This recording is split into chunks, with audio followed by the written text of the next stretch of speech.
Hello, hello, hello. Welcome. Ooh, that green screen is fuzzy. Shadow in the room. Try just changing some of the lighting. Yeah, there we go. That's better. Probably won't last. Yo, British Transfer. Yo, Egypticus. Welcome. So, what I'm doing today is we're back in the underground section of the base in the cartoon, and two characters are shaking hands.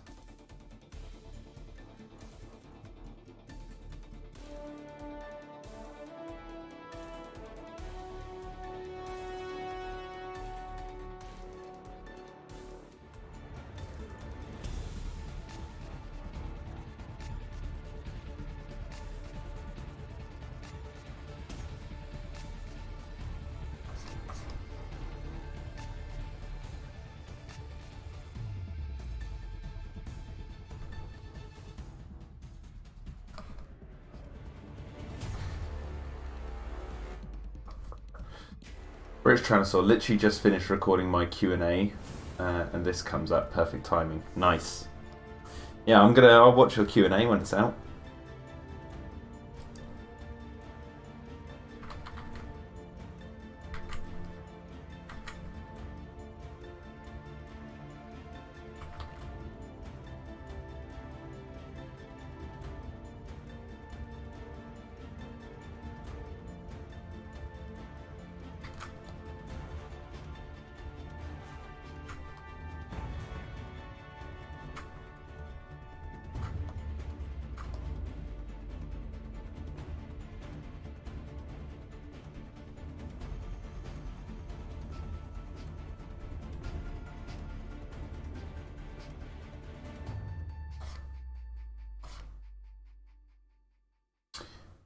Saw The Predator this afternoon. Yeah, I know, I saw it.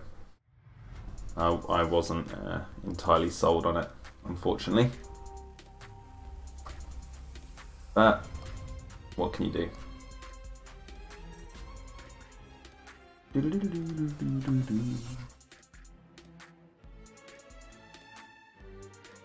You saw it on Friday, British Tyrannosaur. Okay. When do you plan to release this series? Asks Triceratops Horridus 1021. Okay, that's a long name. As soon as it's done. So, like, what I'm thinking of doing is once I've got episode 1 finished, I will release that, and that will also be a kind of pitch to Kickstarter. To like show people the actual cartoon, show them what it's going to be like, and then ask for further funding to finish the, get the rest of it done. But I will be working on the rest of it, regardless of how successful the Kickstarter is. But with the Kickstarter, that will, the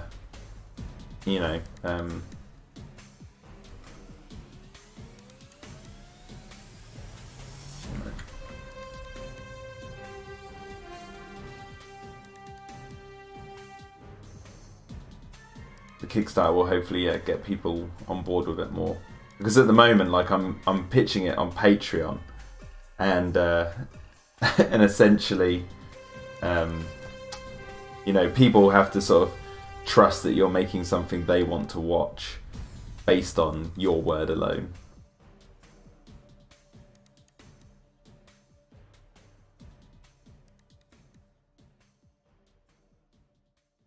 That's the plan, anyway.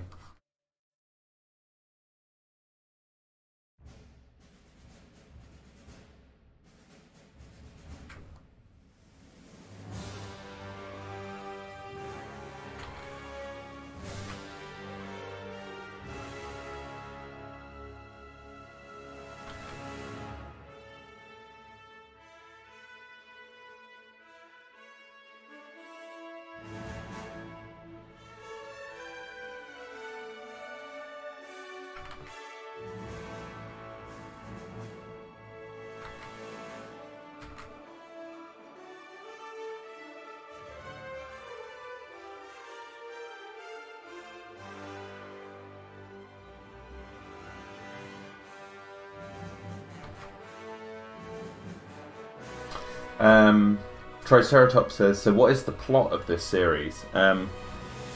Basically, a team of animal specialists are sent to a secret operation in the middle of a jungle to basically learn the behaviour of genetically engineered dinosaurs, so then they can teach security teams there how to handle them. But during their stay, a murder takes place. Someone is found dead, and then everything goes to hell. In a way. Inspired by Jurassic Park, but it's going to be different, I promise. For the most part.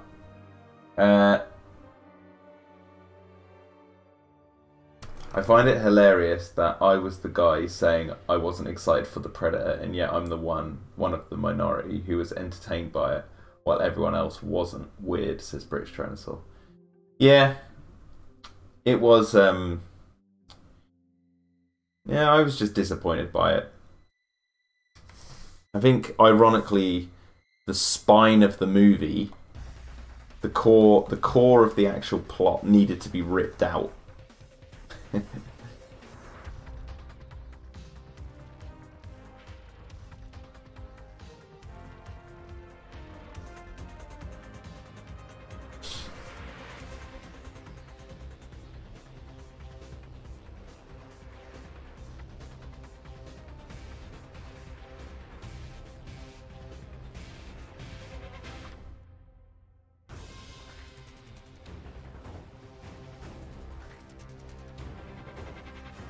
Yo, Big Shark, how we doing?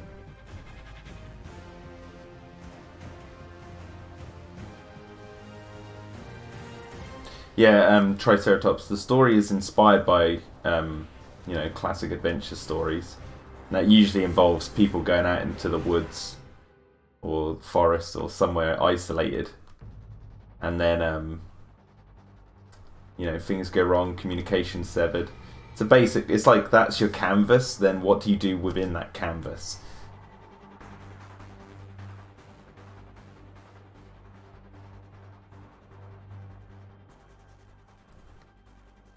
I'm just trying to find this specific character. Where is he?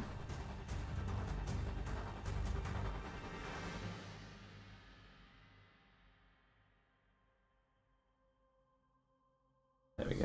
On that one.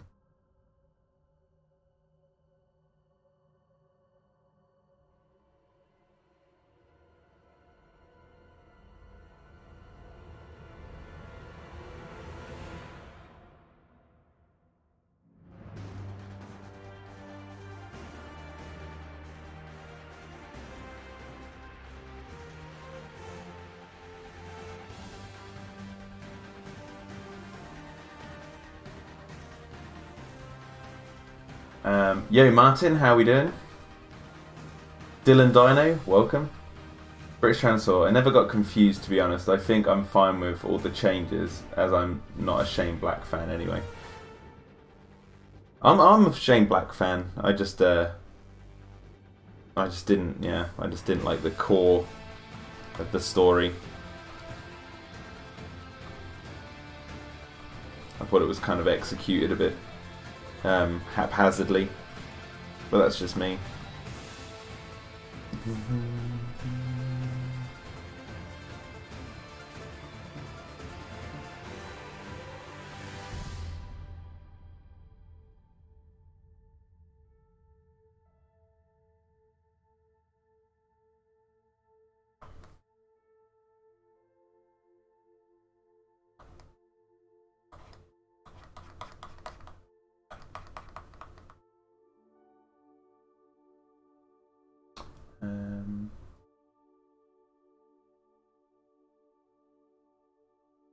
Martin says, do you have the Nano Cola DVA skin? I have no idea what that is. A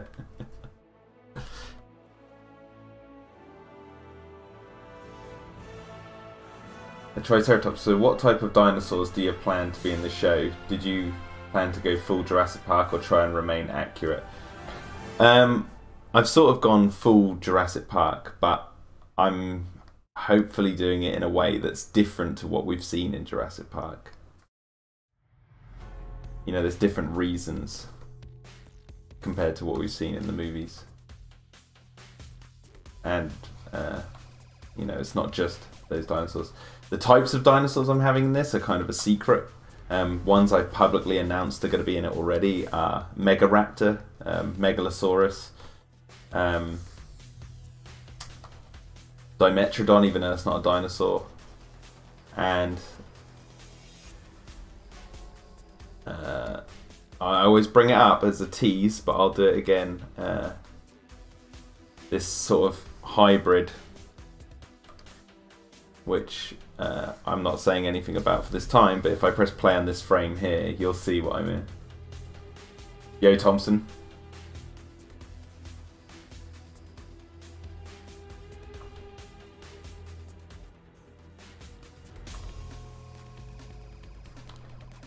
What's happened here? Yeah, the Photoshop decided to pause for a second. Anyway, yeah, you've got this frame here like this.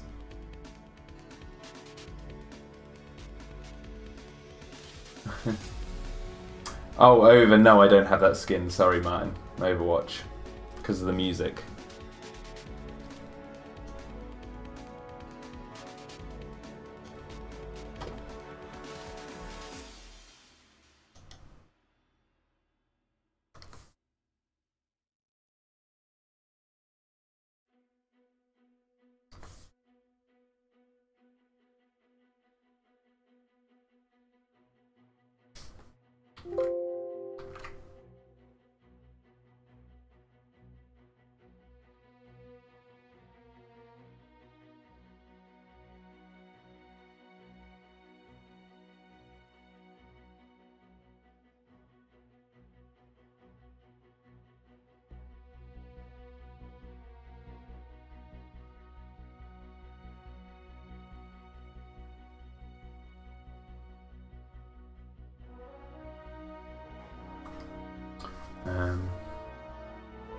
Neat hybrid, says Triceratops. Thank you. When did the stream start, says Dylan Dino? 14 minutes ago. So, early time, early time.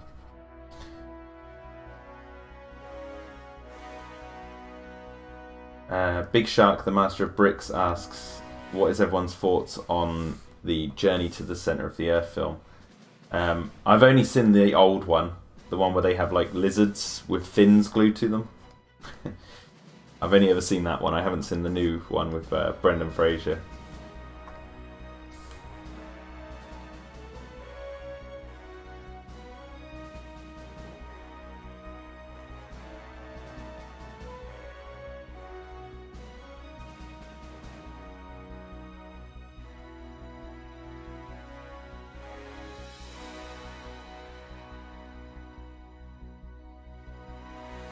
Nice JW shirt, says Michael Pierce. Ah, well, it's actually a long sleeve jumper.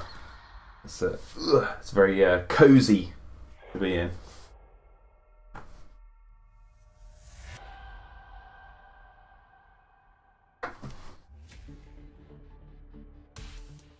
The Brendan Fraser one is great back in the day. Yeah, I know, I haven't seen it. I've seen clips, but I've never actually watched the whole thing properly. The closest I got to watching a lot of it was when I was doing research for it, for the Jurassic June film series.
See what you guys are saying.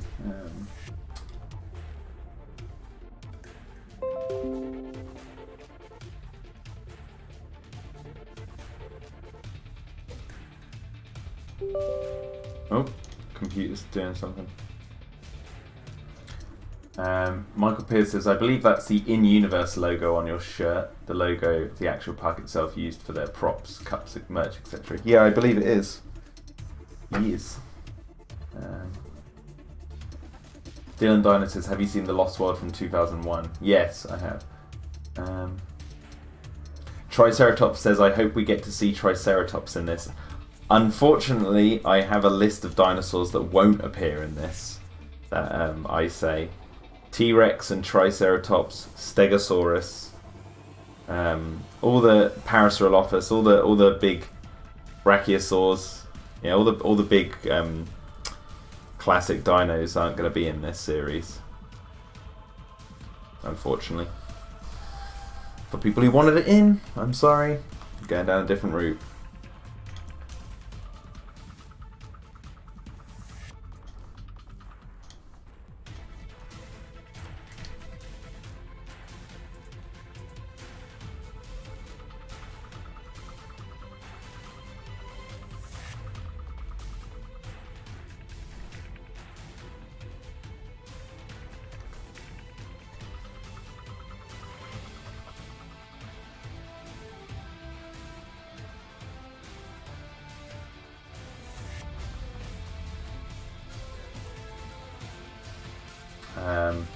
Riley Ross, yo, welcome.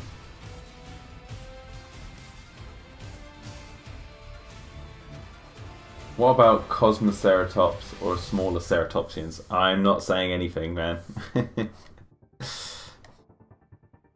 I've revealed some creatures. I'm not revealing all of them because I think that's going to make it more interesting for when people do watch it, because you're not going to know what to expect. And that's something I want to keep. So the payoff, though, for not knowing much for this series, and my sort of case I'm making for why people should continue to follow this project who are interested, is that you will actually get insight into, you know, the behind the scenes and stuff of the series through things like this, through like me live streaming the painting of it. So you actually get to see it being made, but you don't know anything about it, and I'll only be showing you pretty much choice frames from it, but there will be frames throughout the entire series that I'll live stream. That's the sort of payoff. So you won't know what dinosaurs are in it, but you'll get to see the sort of creation of it from start to finish.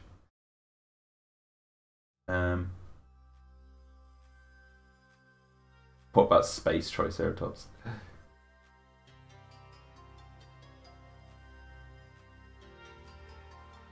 Dylan Dino says you should have a museum-styled room with skeletons like the Lockwood Manor. Well, I have. There's this room. Not that one. That's the wrong file. This room that has, as people might have seen on my other streams, this marble T-Rex, which is actually my first ever dinosaur toy that I ever owned as a kid. So I'm actually putting it in the series, taking photos of it. My original Red Rex, as I call it. Yeah.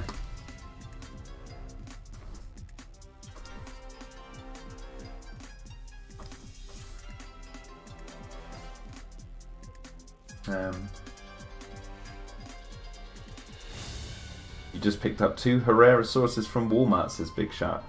Are they the green ones or the red ones? Martin, when will this project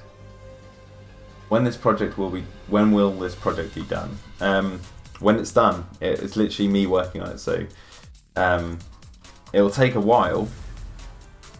I've been working on it over a year now, and episode 1 is getting, you know, it's not too far until episode 1's going to be finished, and that way I can sort of then get the ball rolling more.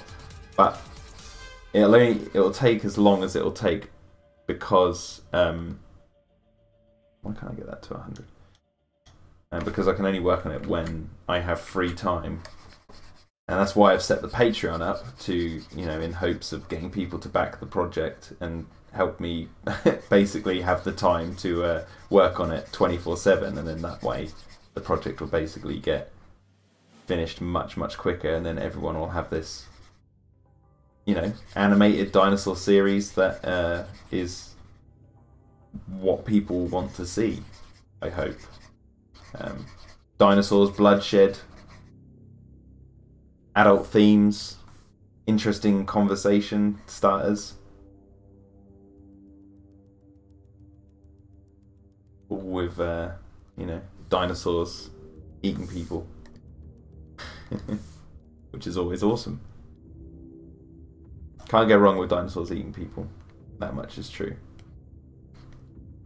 It's everything else that matters. So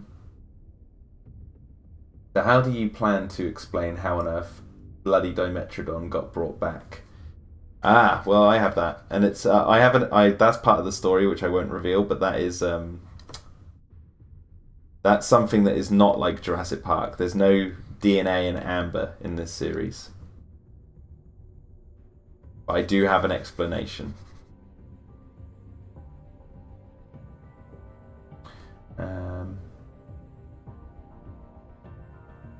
Michael Pierce says, not Dino-Defenders related, but I loved watching the mini documentary video for you and the team's work on the DPG website. Really awesome. Was fun seeing the behind the scenes and the rest of the team. Oh, thanks, man. Well, you know, when you're given the opportunity to make a Jurassic, you know, an official Jurassic Park thing, whatever that is, from my experience, I got this overwhelming sense of like if we're gonna just we're being hired to make websites, right? Let's try and make this the most Jurassic Park thing that we can literally make.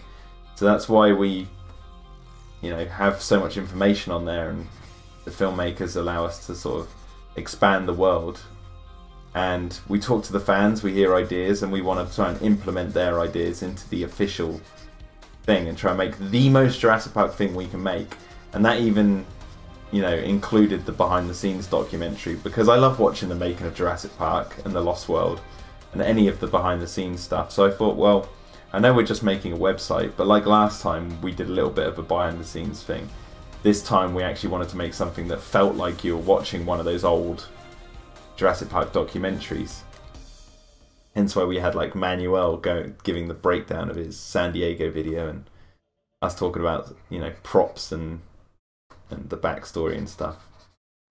Because we really wanted to, like, you know, go a little bit deeper with the behind the scenes of a website. Because a lot of people out there will just look at a website and think, yep, that's, you know, a load of ones and zeros, which it is. But at the same time, you know, those ones and zeros don't appear for no reason. And like, we felt it should be quite interesting. And plus it was fun to make, you know, and fun to edit. And Colin, we were blessed to have Colin say, yeah, I'll help out with it and talk about the DPG with you guys, and then you can use quotes and stuff. So we're like, yeah, that'll make it a little bit more credible. Big Shark, the Master Brick, says he's got 2 red ones. Ah, so snap.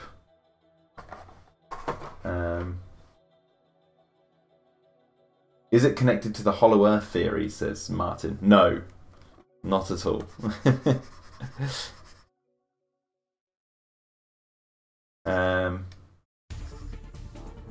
You were talking about like how the dinosaurs came back. Was it related to the Hollow Earth theory? No. There you go. Michael Pierce says, it was neat. I remember watching the behind the scenes with you and Tim's sort of journey for the first website and premiere of the movie. So I was happy to see something more fleshed out for this one. Yeah, we made sure of that, because the last time we didn't even know if we wanted to make it behind the scenes, and then when we were in LA, we were like, let's just record ourselves talking about it, and then we had such a fun time doing it. I was like, yeah, we could do a little behind the scenes thing. That's technically our third video kind of like that, because we did a blog or a vlog in LA, which is up on the channel from the first time when we went, before Mazrani Global was even out, when we went for our meeting, which is on this channel. It's like our vlog from us in our hotel rooms, just talking about like what we're doing.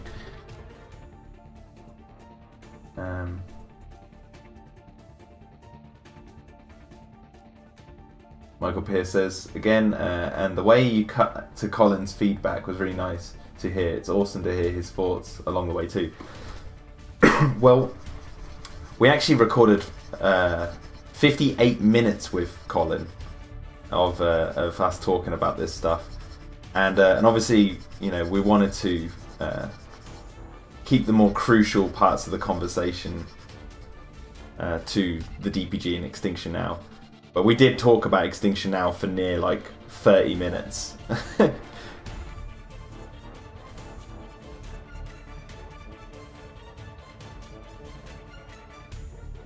But yeah, so we had to like sort of pick and choose. When I was editing, I was like, what parts make sense to the story of the making of the website that Colin has said, more so than, you know, sticking it all in and then us going on a big rant about you know, Extinction Now and the ethical debate and stuff. So how long are these episodes going to be? Asked the Triceratops. I'm aiming for about 15 minutes, and then there's 6 episodes. So then that would basically put it at, once the episodes are all finished, I'll actually make an edit that sticks them all together, and now it should be an hour and a half long. So it's like a movie, like a short animated film.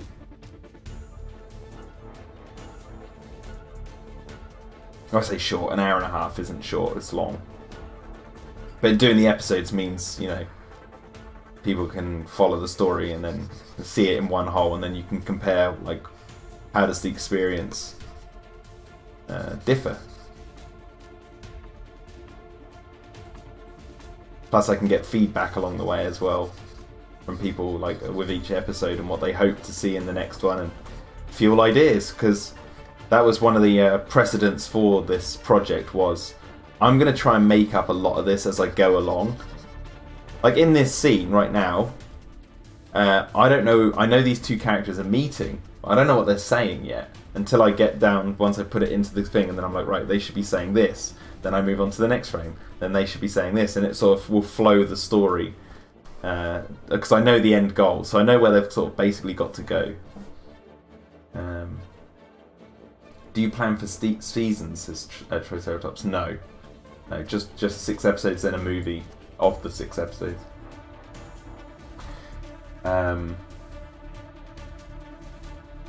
Big Shark asks, I think I asked this before, but how would you feel about selling Dino-Defenders merchandise? I've already got plans for selling some stuff that, you know, is Dino-Defenders. If the soundtrack turns out, you know, good and finished, then I'll release the soundtrack of music, and then posters, and then perchance t-shirts. But it all depends on how popular this becomes. I need to make his hair smaller, but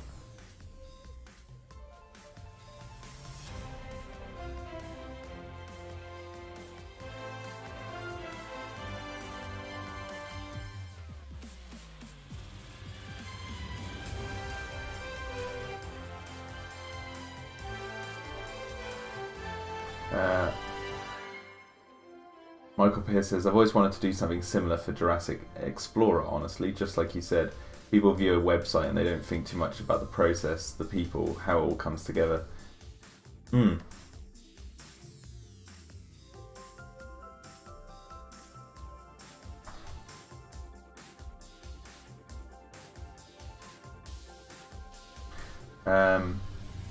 Yo James, how we doing? Michael Pierce, man, I'm really loving the colour choices with Dino-Defenders. It's bright and tonally. Totally feels like a retro cartoon, but knows where to get darker, like the moody underwater lab place. Yeah. That's the aim. Oh god, what did I do there?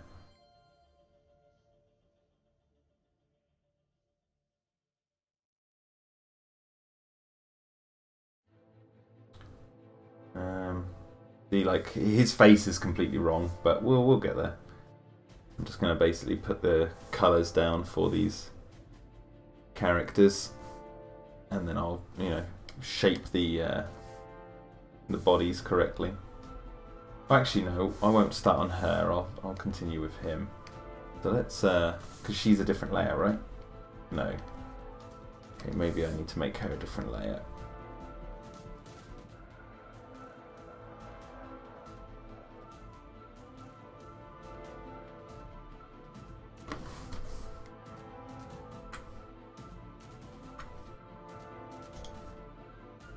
Oh, I cut her legs off. Oh well.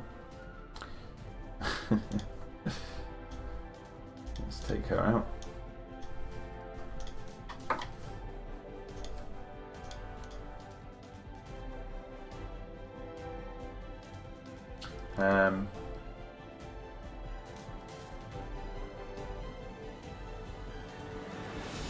Michael Pierce, the music is from Overwatch.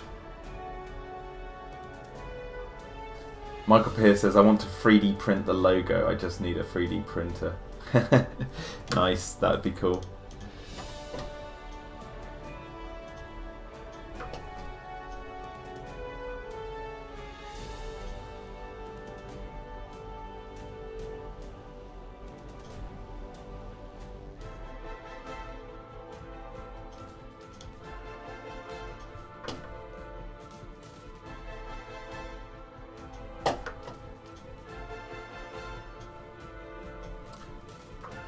See you later, Martin. Have a good day.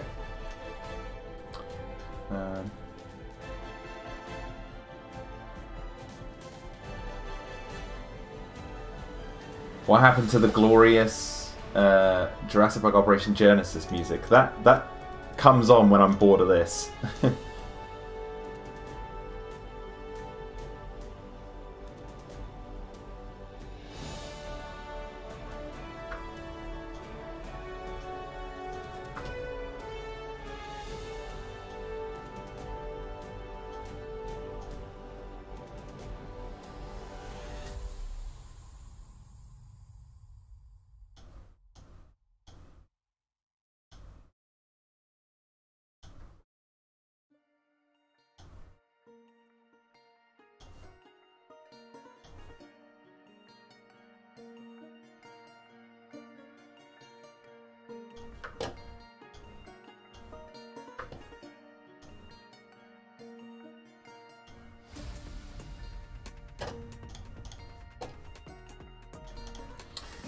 Nice.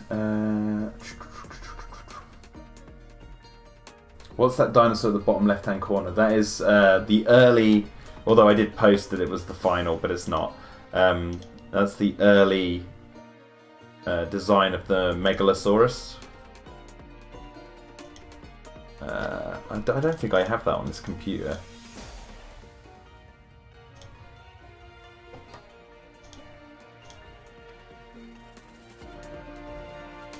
No.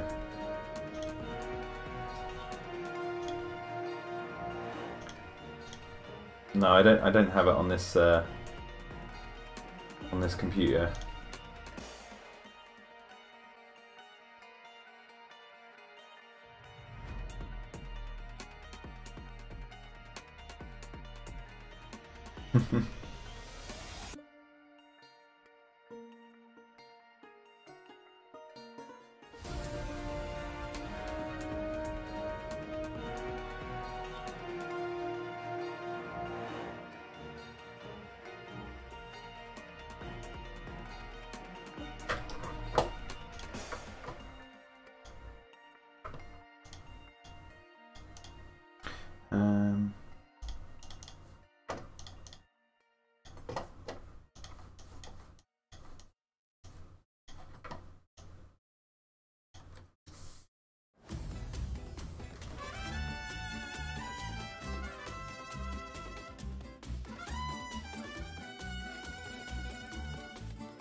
Ian Malcolm for Mortal Kombat, says British Tyrannosaur.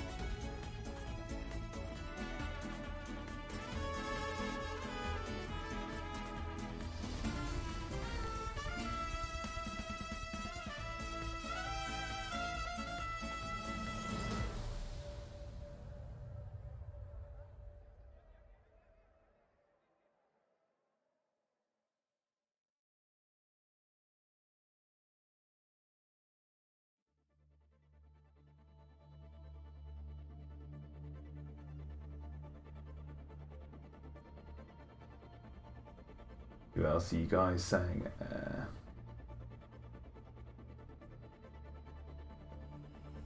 Are you guys going to see the Jurassic Park 25th anniversary in theatres? If I get the chance to, I'll go see it in the theatre.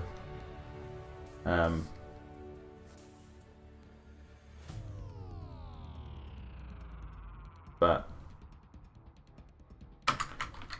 chance not.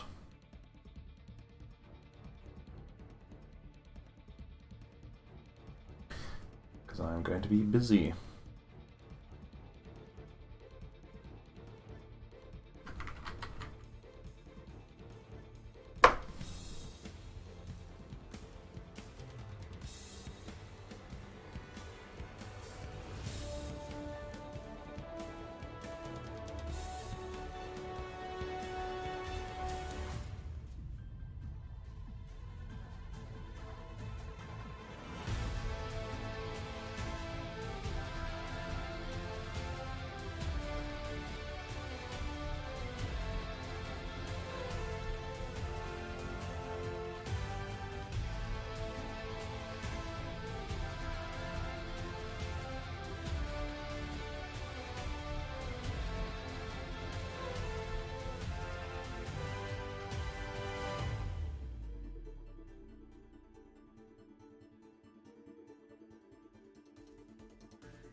Yeah, that's better. I was like looking at his chin thinking, that doesn't look that right. I needed to make it bigger.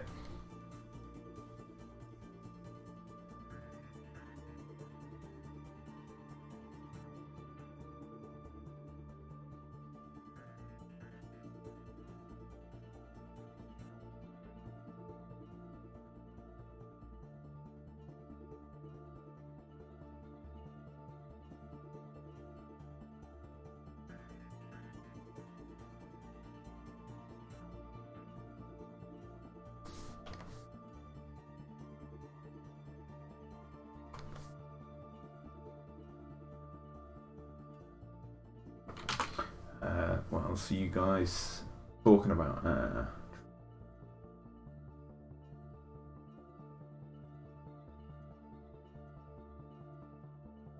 3D printers can only print resonating chambers, says British Tyrannosaur.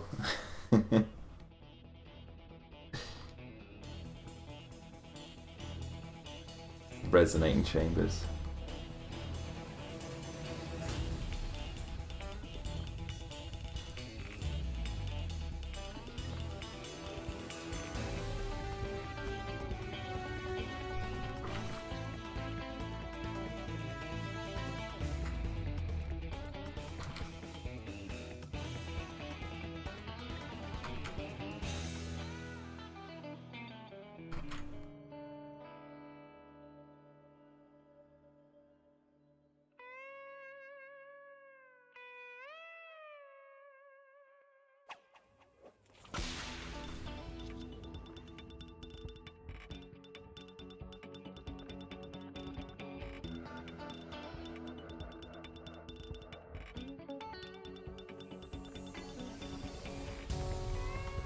Who turned on the country music, says British Tyrannosaur.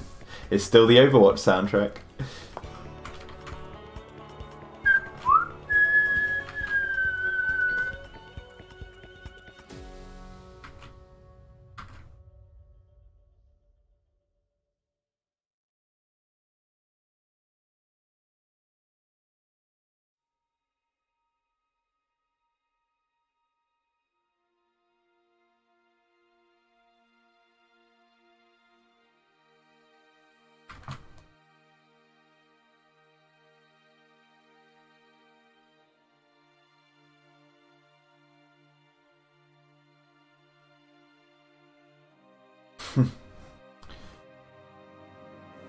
Triceratops says, breathes in, Fortnite's overrated.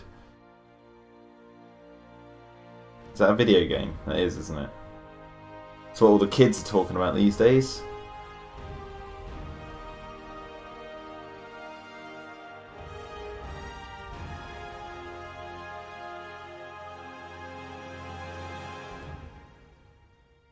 Oh my word, why can't I get this right?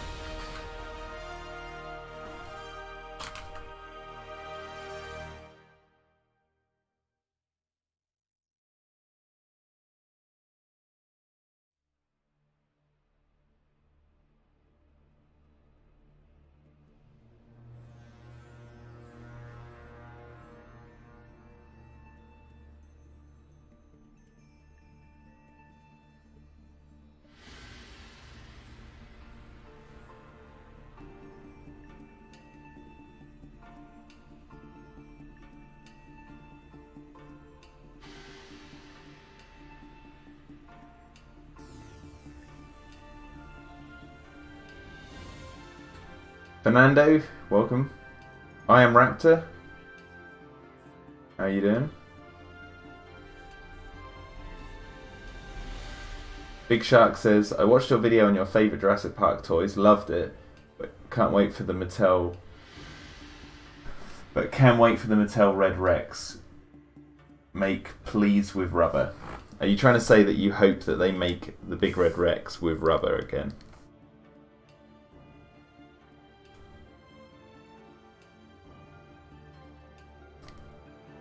Yeah, I have no idea what they're doing, so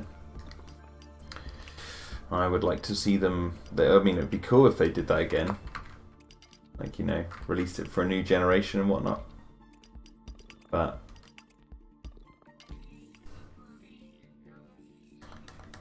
I don't know if that's likely.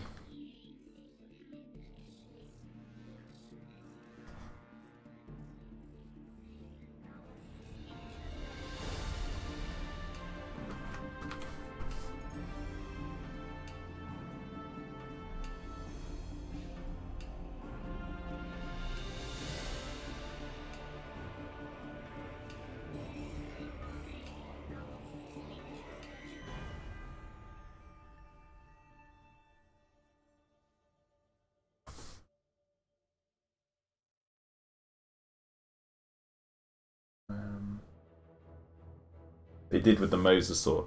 That Mosasaur action figure is really cool.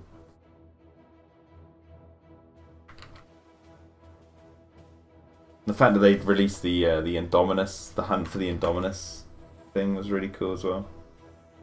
I think kids will love that.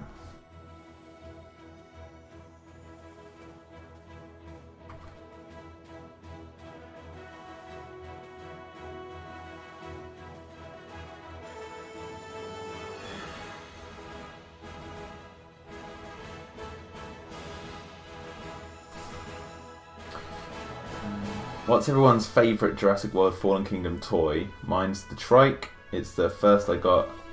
My dad got it early for me. Herrerasaurus. It's the only one I own. The Thrash and Throw T-Rex is pretty cool. My little nephew has that.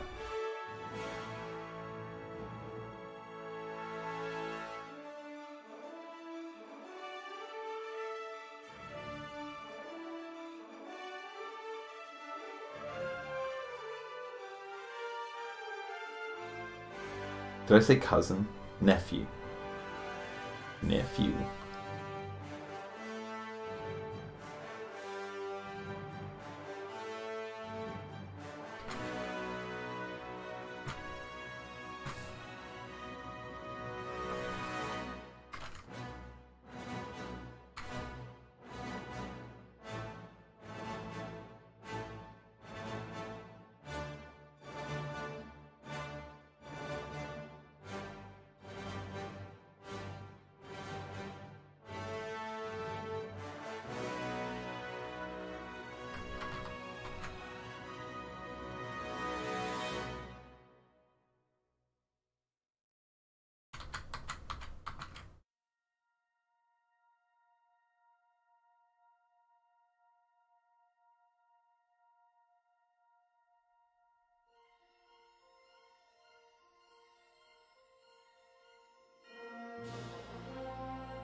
Elise, welcome.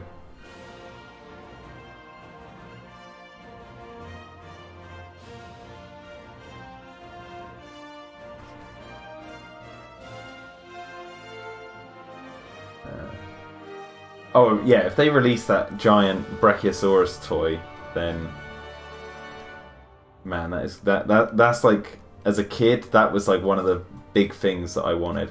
When I was younger, with the Kenner lines, I was all about wanting to own a John Hammond action figure and a big sauropod, but those two never came to be. So I'm glad they are finally, you know, releasing a sauropod.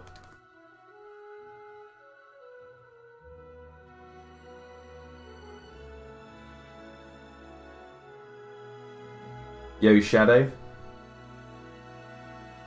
He now looks like he ate pudding or is wearing brown lipstick. Yeah.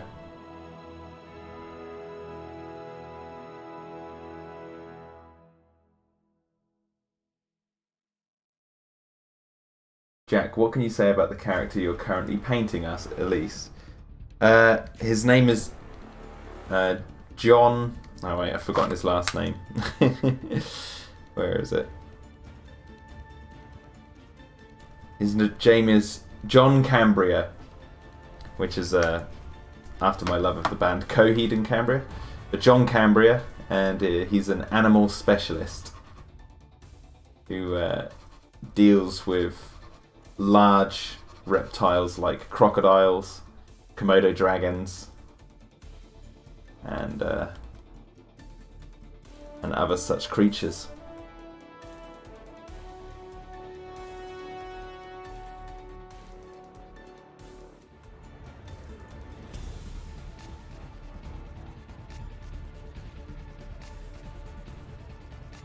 So we're doing this conversation of the characters.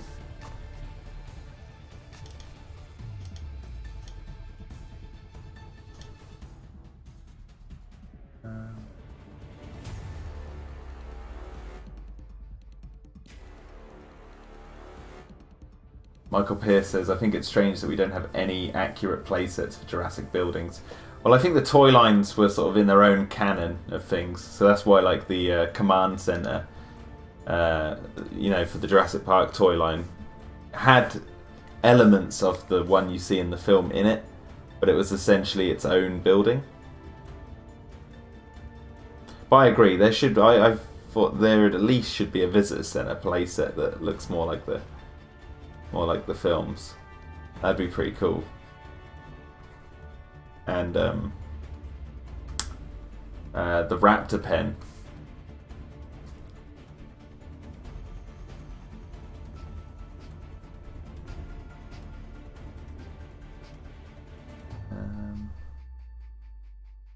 I'm leaving to see your top 10 dinosaur movies video, says I Am Raptor. Nice. Enjoy.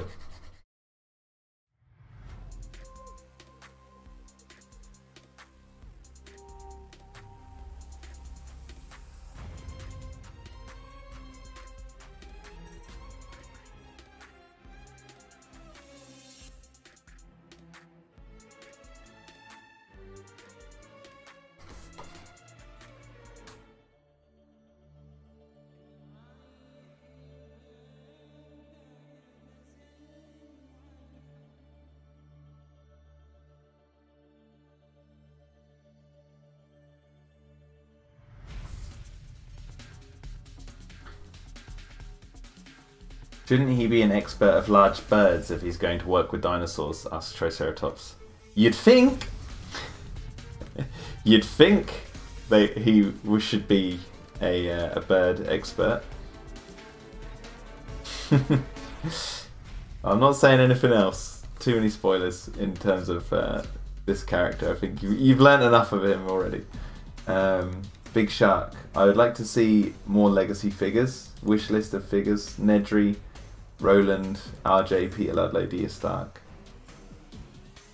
Yeah, I mean, I'd like to see them do John Hammond, the people we've never had figures for. John Hammond, Arnold, Lex. Oh my god, where's the Lex figure? A Wu, Doctor Wu figure? Like, come on, he's been in 3 films now.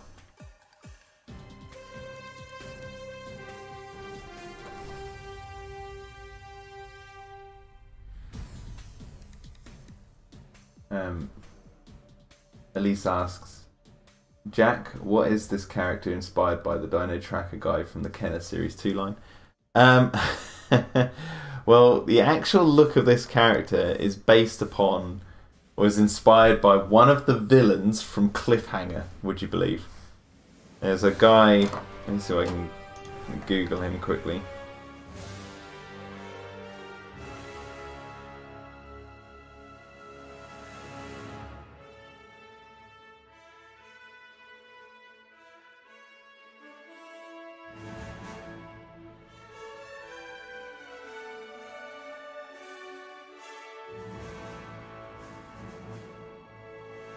I guess this is the best. Yeah, this, oh no, started a video.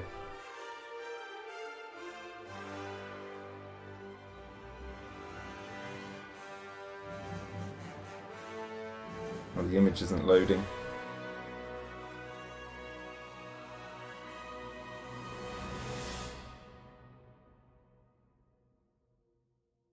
Travers, that's it, that's the character's name. Travers from Cliffhanger.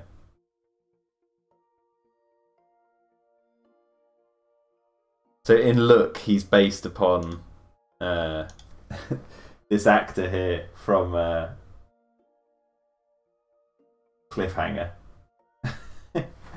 In personality, different, but the way he looks and stuff, I was like, actually, he's this character from Cliffhanger.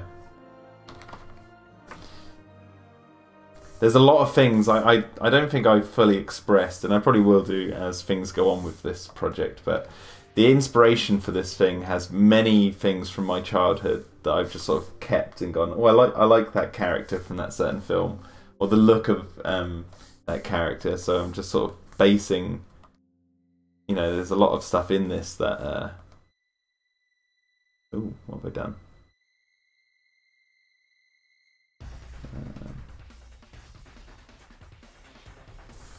It's not, yeah, so it's like, even though it just looks, you know, like it's homaging Jurassic Park, it's got a lot of stuff in it.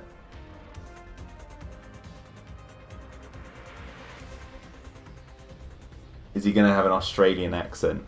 They're going to have no accents. The characters in... Oh, the sun just went in really badly then.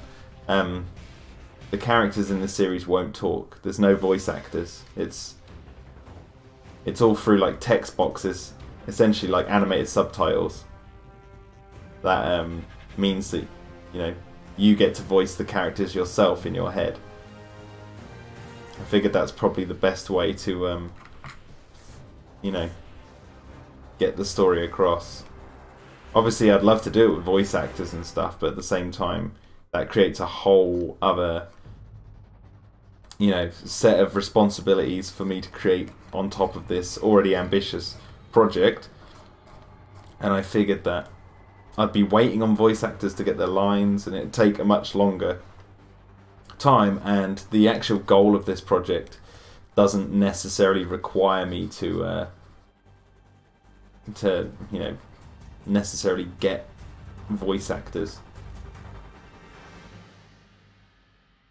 That said, once it's out, maybe then I would seek voice actors and get them to, you know, do you want to do a version of this with voices once it's out and people have seen it?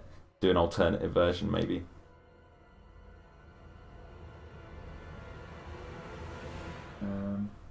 Will there be a Dilophosaurus? No.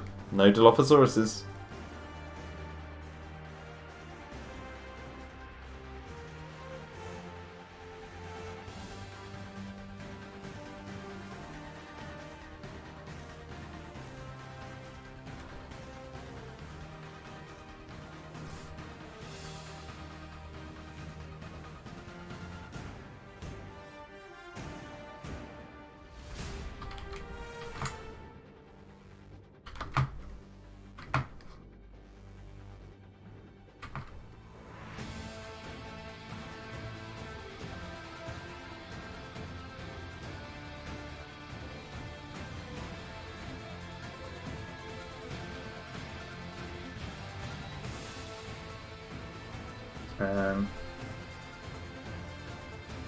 We need his friend that was going to be cut. He was going to cut the line to... Cut the line? I don't understand a word you just said.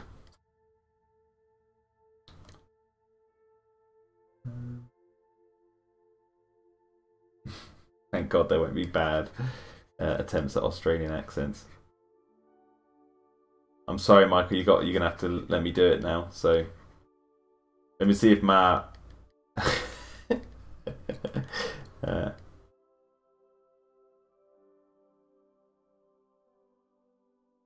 I'm from Purfos. Nope, I'm going American.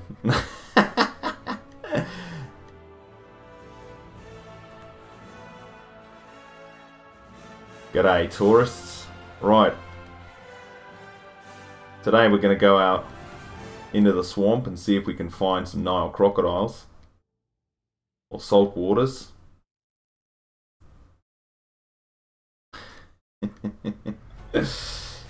Yo, Triassic Iceman. Tim and I will have none of this.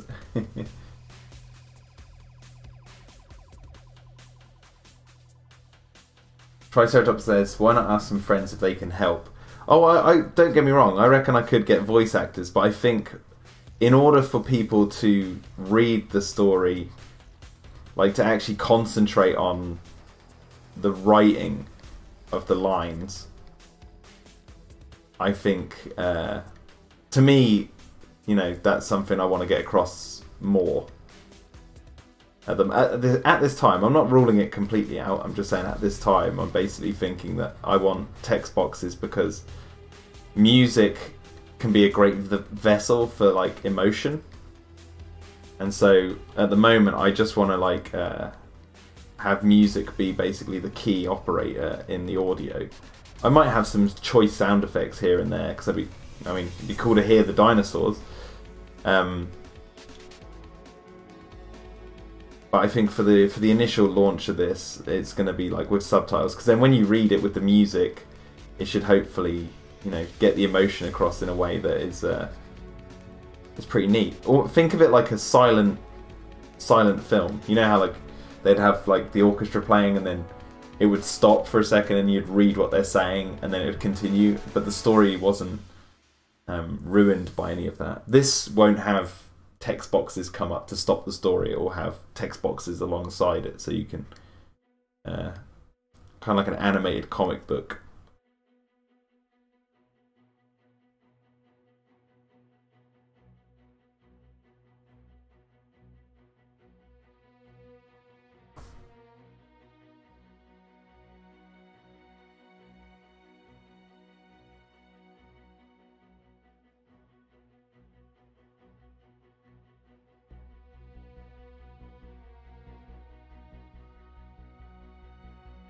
Oh, Triceratops meant having some friends to help animate this.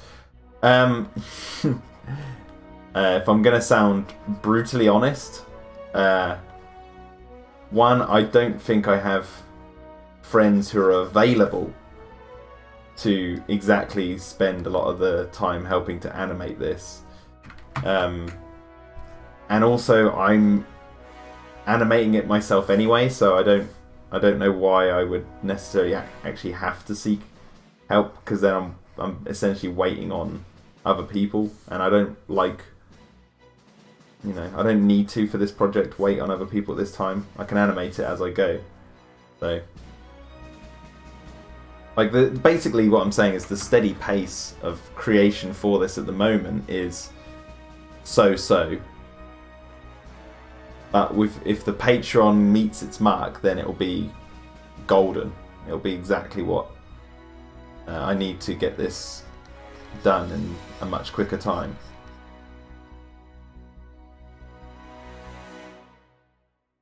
So that's sort of the angle I'm going for. You know, it's a kind of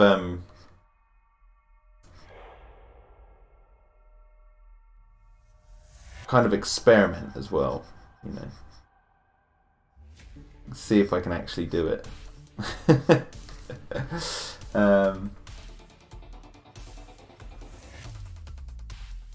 So how's your progress of the episode? It's okay, so I'm aiming for 15-minute long episodes, and so far I have done near 9 minutes. And I've done a lot of work for other projects in between this. So this project hasn't been solidly going. You know, I've done work on the Jurassic movies, I've had other jobs in between, other responsibilities. So it's not like I have been working on this for like exactly, you know, a year and 3 months, or whatever it's been now.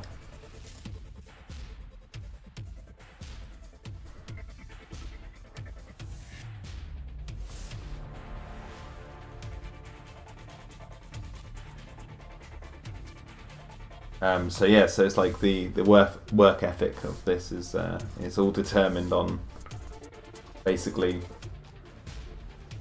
you know, people helping out, the help of the public, if they want to give it. That's the you know,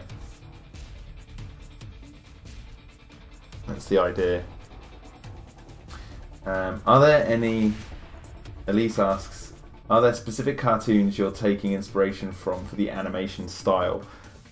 No, because this isn't a fully animated series, so it's not like going to be like G.I. Joe or Scooby-Doo. It's more like animated storyboards in a way.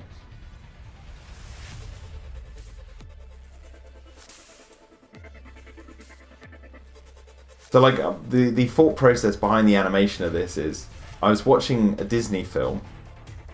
I was watching Treasure Planet, and I thought, could you tell this story through a comic book form? And I figured, yeah, you could. So you could have this story, you know, that just has certain panels that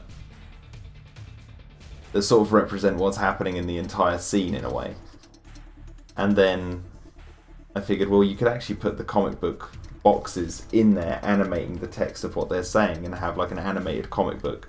We did this kind of thing with Regenesis, and it worked out pretty well, like having sort of one frame to tell the story. Although in Regenesis we did have a couple of frames was like split, so split down the middle, so you'd have like 2 frames, or 3 at some points, I think. But in this one it's like, actually it's gonna be like storyboards, so you like have one scene and then you get a shot, and then you have another shot, and it's animated like that. But I am looking at cartoons for inspiration to help with the making of this. Cadillacs and Dinosaurs from 1993 is one example. The Real Adventures of Johnny Quest. I know in past videos and live streams I've said the New Adventures of Johnny Quest. I meant the Real Adventures.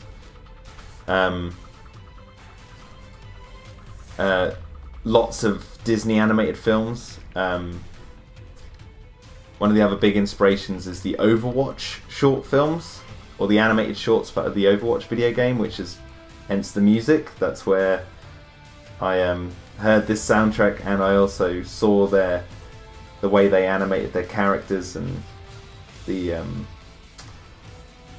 style, and also the way they condense storytelling into short sections. And I was like, well, this is great inspiration for this, which is, you know, going to be 6 short little shorts and then one long one made up of the shorts. And Studio Ghibli films from Japan. More so, Ghibli more so in the fact that, like, I love their stories so much that it's like, that's why I want to like do stuff like this more so than their actual style. But they have helped with things like lighting, and now I observe like how they do stuff, and then I'm like, actually that's a neat little trick. I should use that in Dino-Defenders.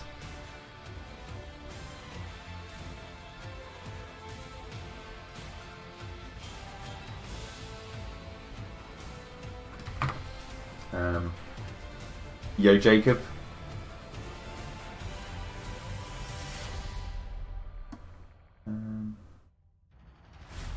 Oh, I should have some tea. See you later, Big Shark. Oh shit, I'm late. It's a great design, by the way. There's Zoo Hansen. Oh, thank you. You're not late though. I've been streaming for an hour and 10 minutes. It's still quite early on. Elsie Lou says, is each episode self-contained adventure, or is it more a long story spread out over multiple episodes? It's multiple. Well, they're all linked. So it's one big story. So each episode will end on a sort of, cliffhanger. But then when I finish them, I'll put them all together into one long sort of story. So it should be about an hour and a half long. It's like a movie in itself.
Do I play any Super Mario games? I grew up on Mario, and I played quite a few of the games. The latest one I've played is Super Mario Kart 8, if I'm being specific. But I don't watch any YouTube channels about it, no. Okay, see you later, British Tyrannosaur. Will there be voice actors in this series? Us, Zohan Zine. Is that right? Zohan Zareen? I hope I'm pronouncing that right. We were literally just talking about that. No, there's no voice actors in this series. It's all done like a comic book. There's like bubbles appear and the words come up inside it. So.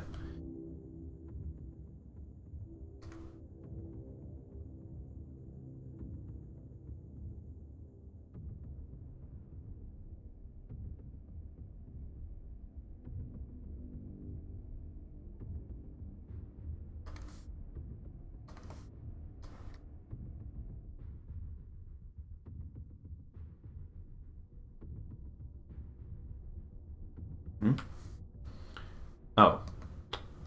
Dodoy is pressing the wrong button.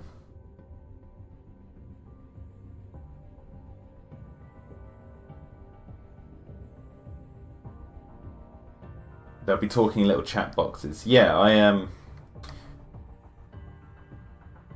Should I show you an example of the chat boxes? Would that make things a little bit clearer? What I'll do is I'll send myself a clip.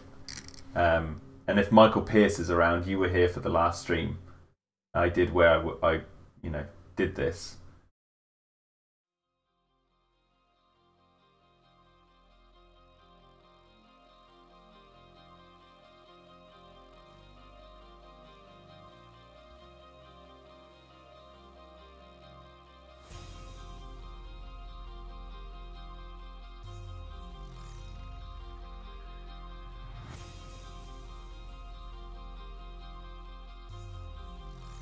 Right, I'm uploading a new one, and then you can see.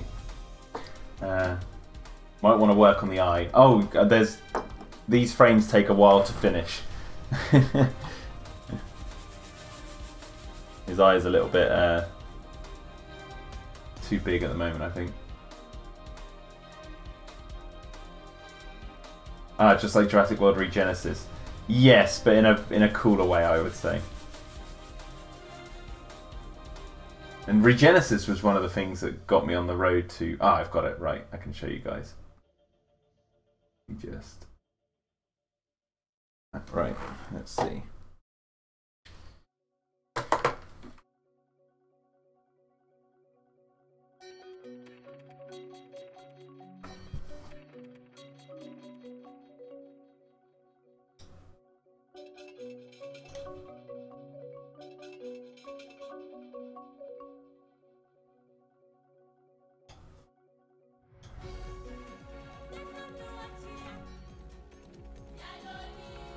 So here you go. This will give you an example of the chat boxes, but also you'll get some insight into some of the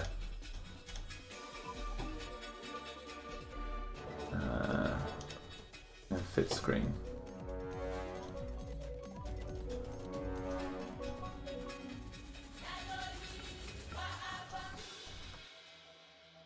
Okay, so let's see. Yeah, I don't know if Michael Pierce is watching, but they'll be like this essentially.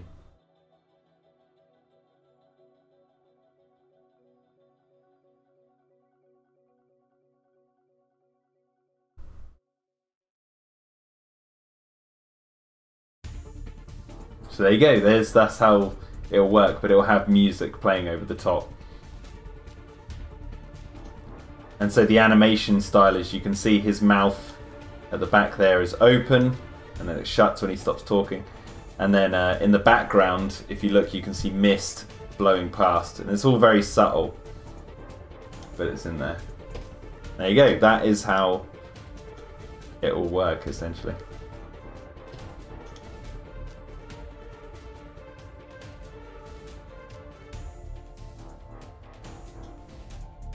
How do I switch?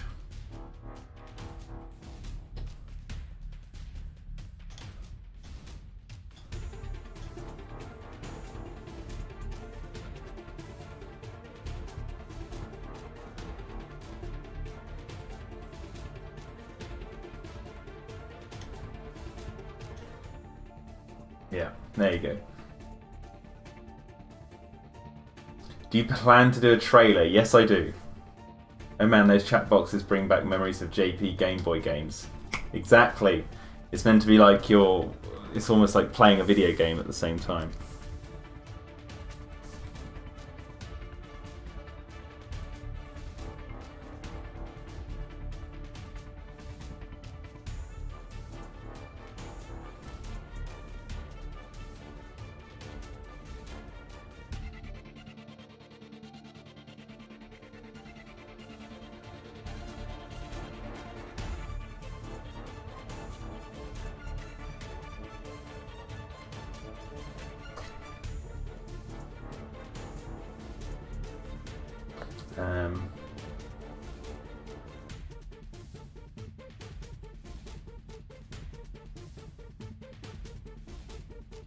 No, I haven't seen those videos, Jacob Arnold.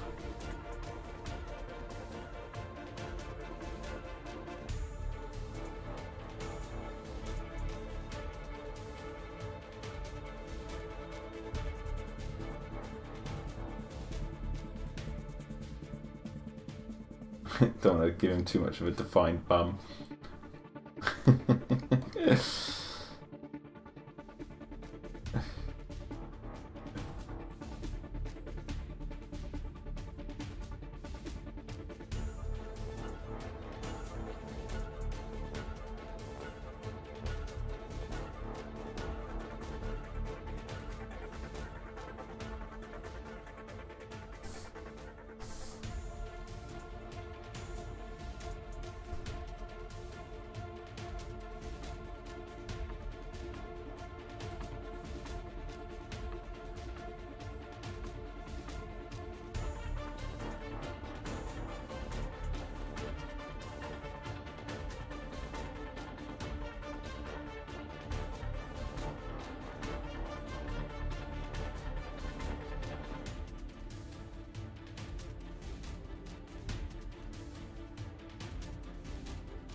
Okay, Troy, see you later.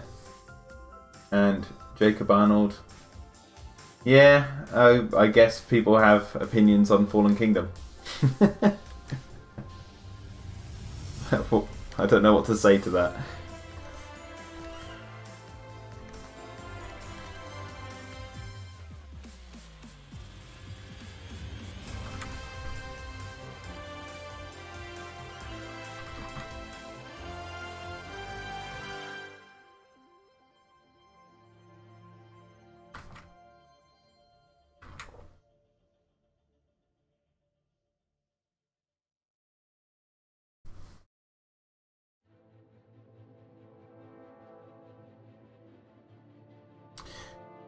Okay, he's looking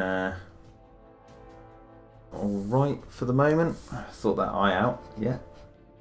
Let's do... I think his arm maybe looks a little bit too big. Because I think I've drawn him with a different sized arm in previous frames, so...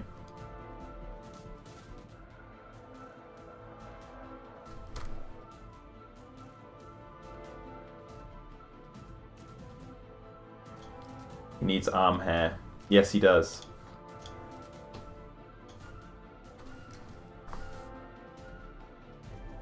Yeah, I don't know, Michael, if you saw the completed frame, because remember the frame you were watching when you came back to the stream.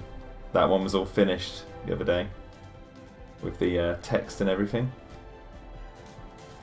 And I just showed it on the stream, and I don't know if you saw it.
Like Mark Ruffalo's hairy arm, says Zulhazaran.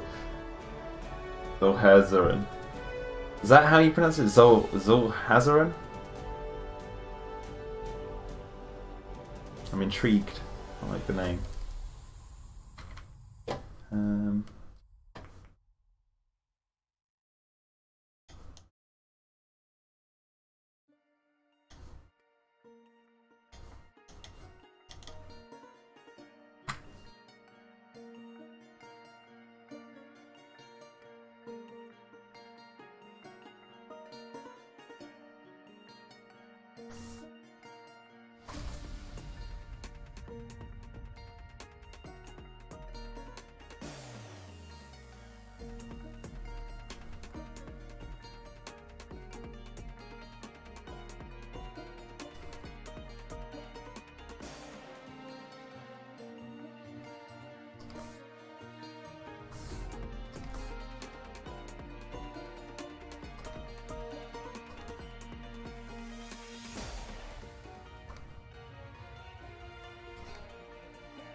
Okay, right, let's work on this little lady.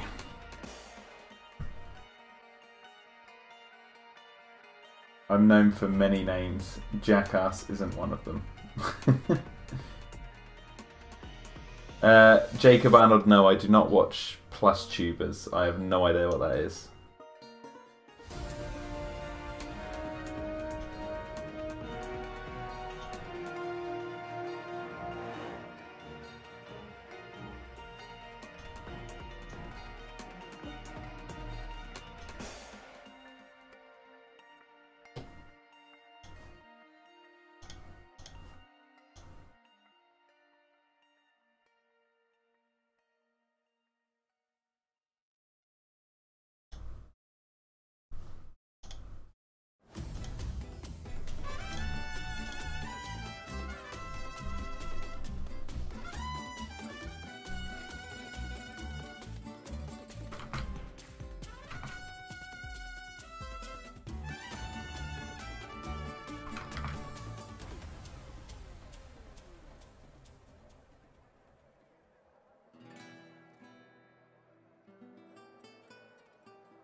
she's going to be some. Her head looks really small.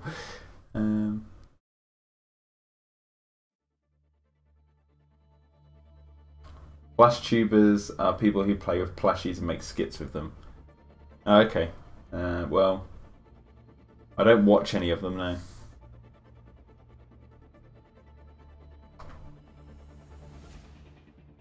She is a big old lady.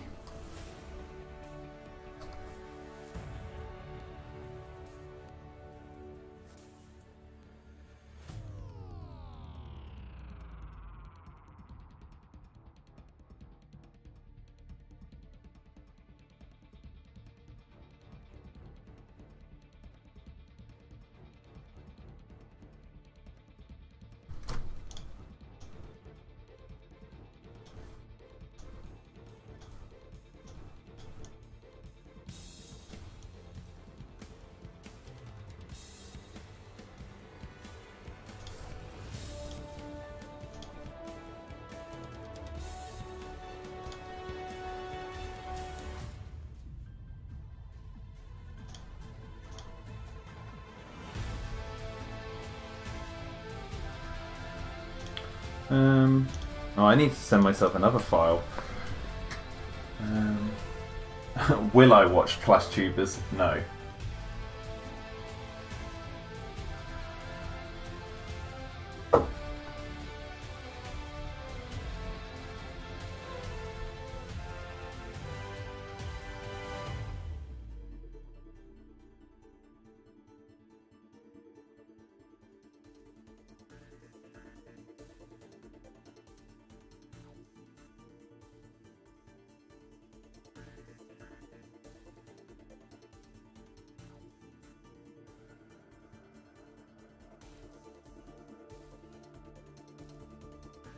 Decky C says, finally watched Jurassic Park Fallen Kingdom.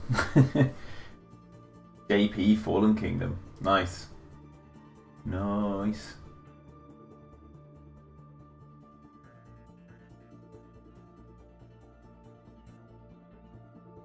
This is taking a while to upload.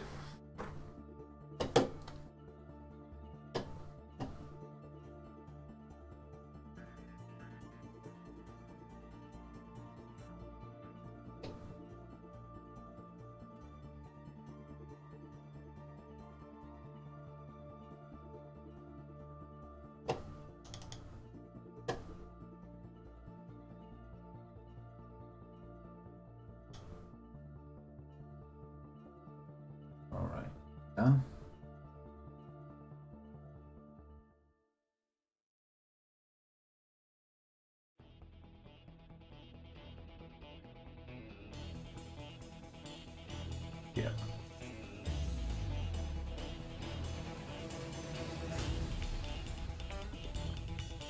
Felt like an animal trafficking movie and not much else. I think that's what it was, wasn't it? It was about animal trafficking, but with dinosaurs. What am I doing?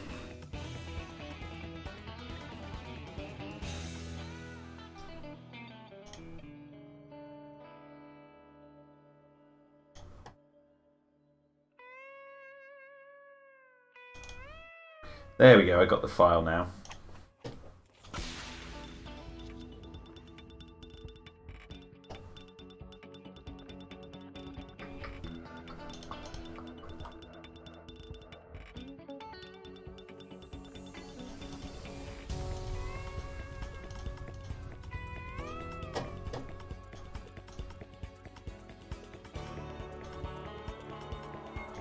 Why can't I can't seem to find how I lost the tab groups. Let me see if I can.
Okay, she looks basically wrong, so I'm going to redo her head.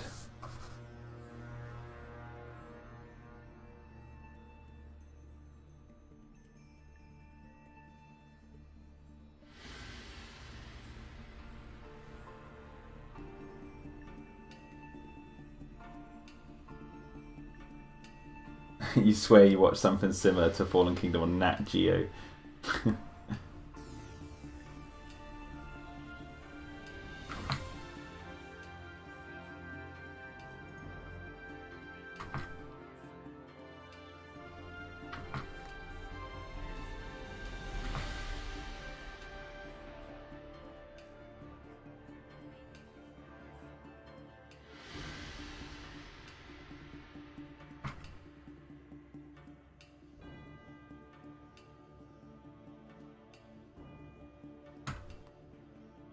Ooh.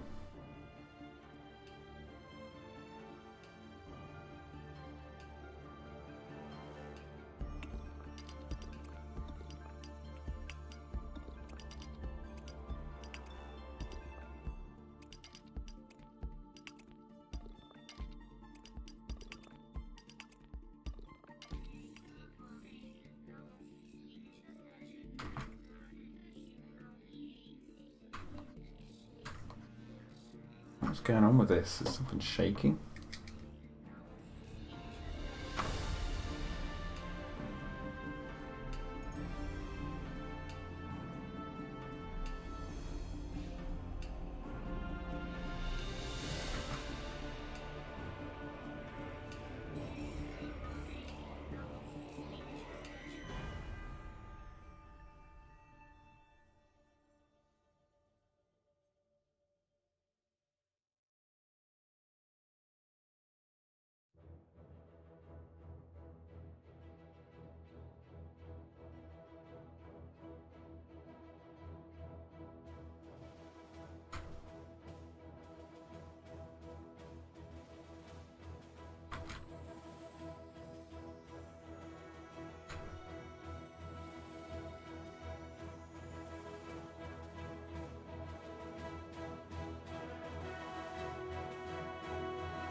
I think it's going to be time for the Operation Genesis soundtrack, because I think this is the end, or coming towards the end of the Overwatch soundtrack again, and I'm in the mood for some more like JP styled music.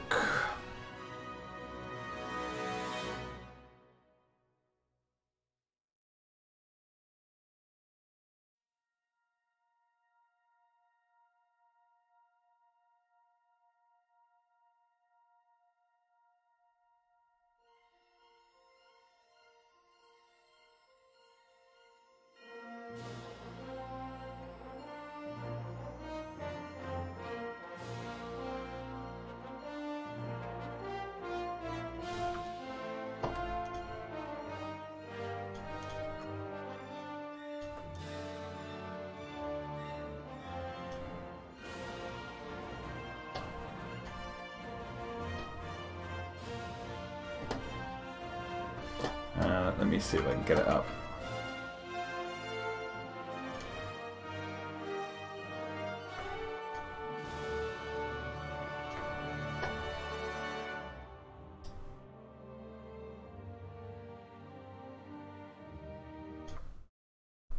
Here we go.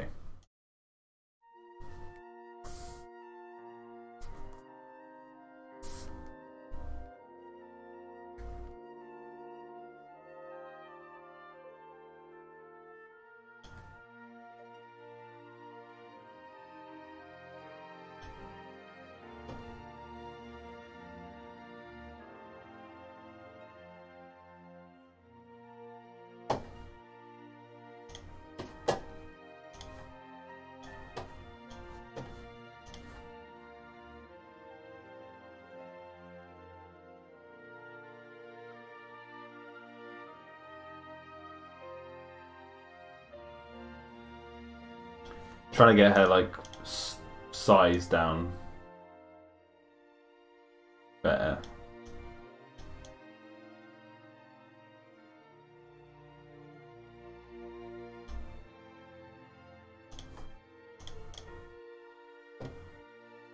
There we go.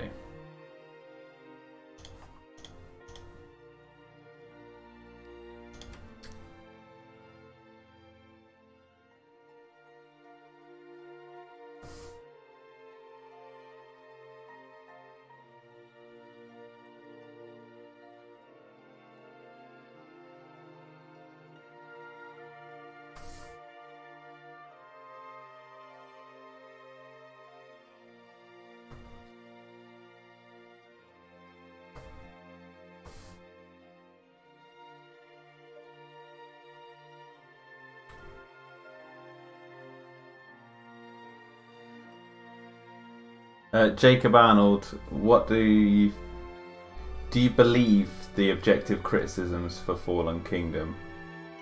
Do you think Colin will listen? I don't know. There's your answer. I don't know. I don't even know like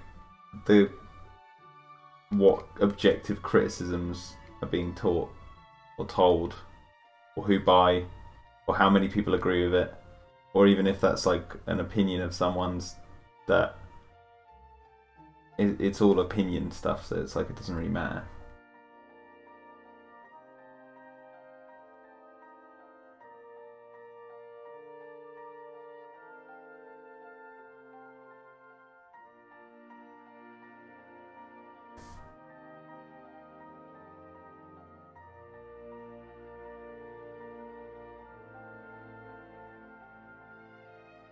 I think what's throwing me off is this leg.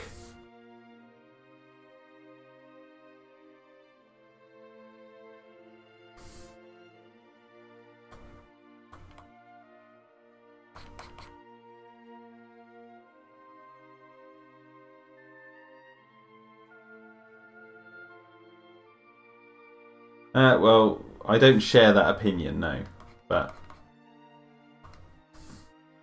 I don't care that someone else has it.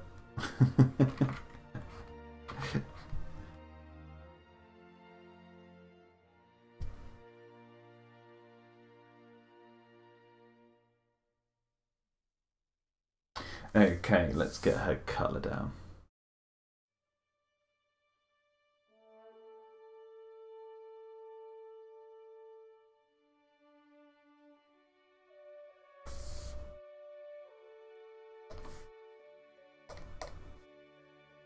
If it's unjust hate, then yes, of course, Jacob. But I'm not of the mindset of the person who would, you know, I don't care if people don't like the things that I like. I just don't care if they don't like it. Because, you know, from my experience, a lot of the things that I like aren't that hated, really. They're quite popular.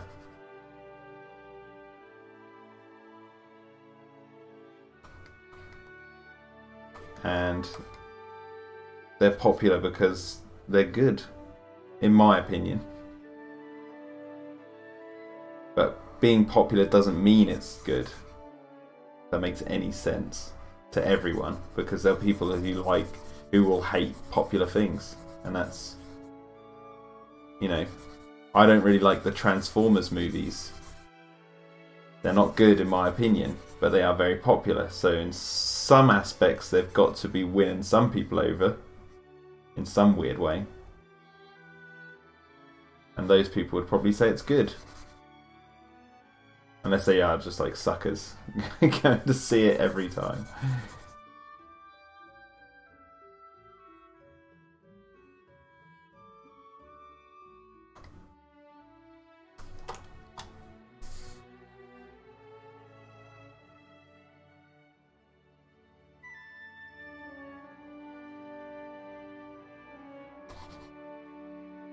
Hey Jack, can you explain objective criticism and subjective criticism? Well, subjective criticism is an opinion. Objective criticism is something that is something that is unanimously agreed upon to be a fault that doesn't fall under opinion.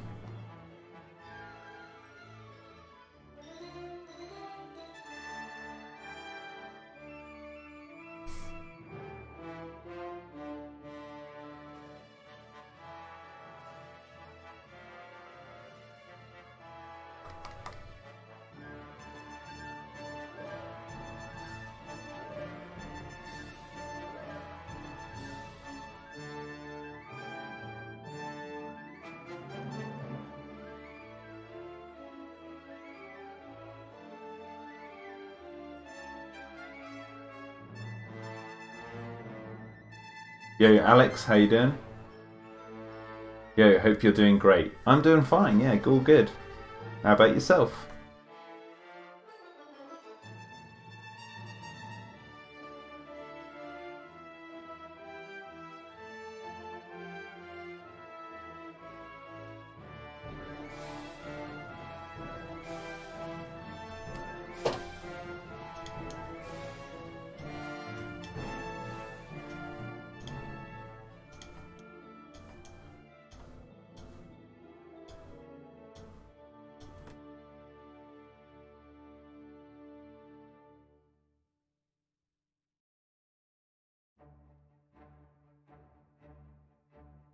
So here we go. A subjective criticism is, and to use a controversial one, subjective criticism is Alan Grant's dream of the Raptor is bad. Now that's my opinion of it. It doesn't mean it's actually bad. A good example of objective criticism is well, let's go for it. What's a good subjective criticism? I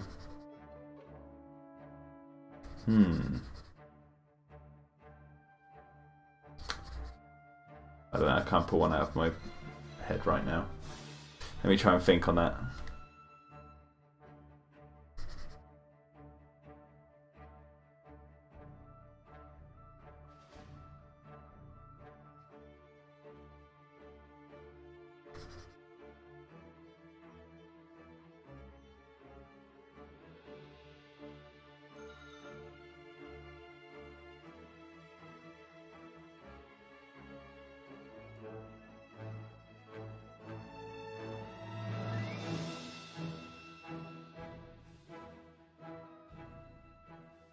Michael Pearce says objective criticism. Jurassic Park has many continuity errors in the film. There you go. There's a good example. I was thinking of continuity errors, and I was just trying to work out in my head if that was subjective or objective. But you are right. I think it is objective.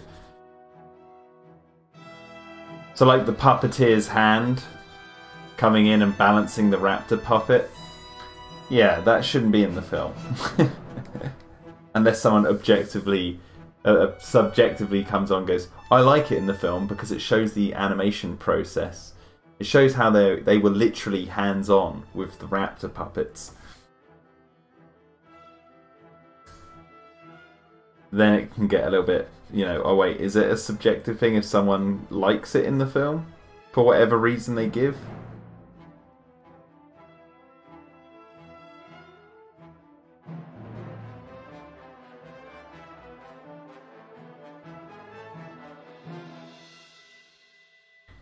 Jacob Arnold, Jack, where do you think the gate came from in the Mosasaur Lagoon? Well, you didn't see the entire body of water in Jurassic World. There was a little bit off to the side that you don't exactly see where the water ends. So I've always just said it's there.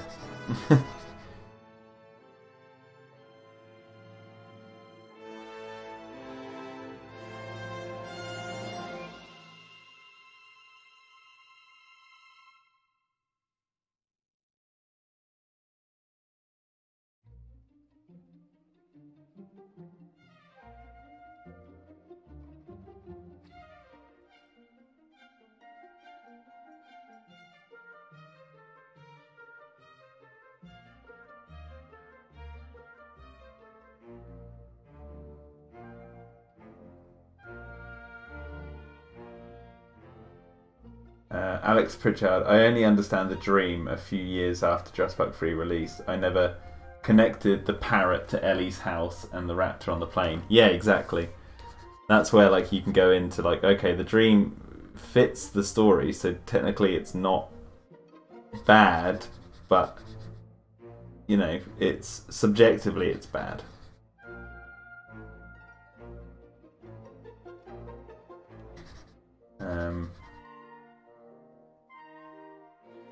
Hey Jack, do you think the gate is a continuity error, says Jacob Arnold? No, I don't think the gate is a continuity error. The map is a continuity error. The gate, not so much.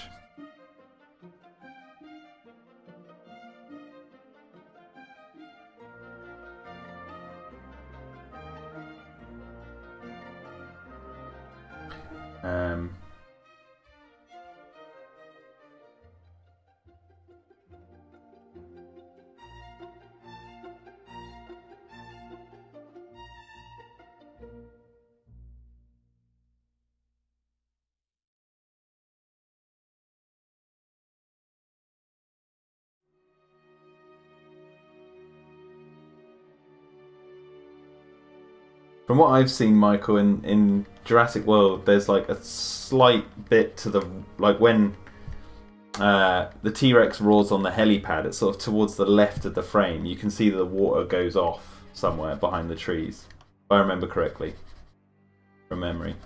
And so even though like that gate wasn't there in the other film, there's still a like bit of water that you don't see where it leads to.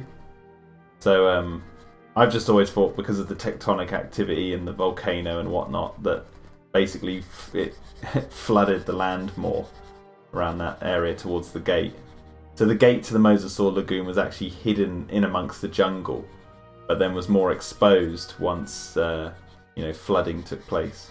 That's the way I've always seen it since you know, learning of the gate and seeing how it's presented in the film.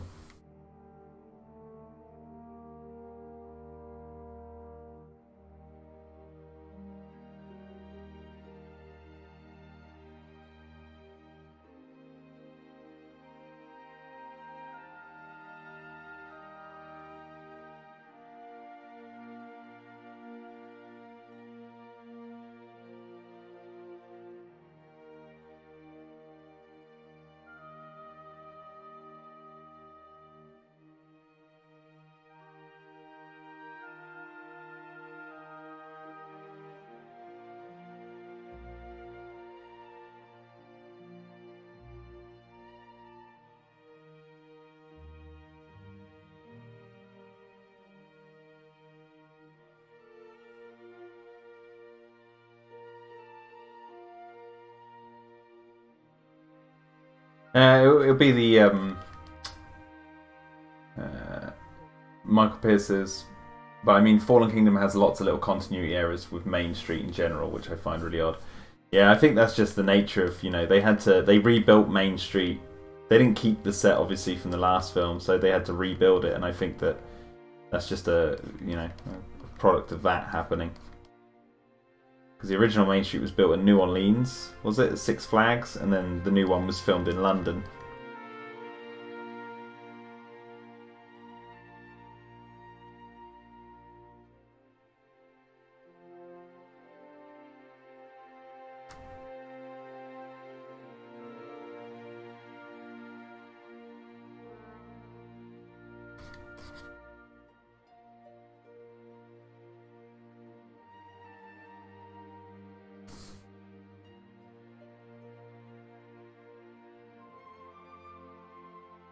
Nope.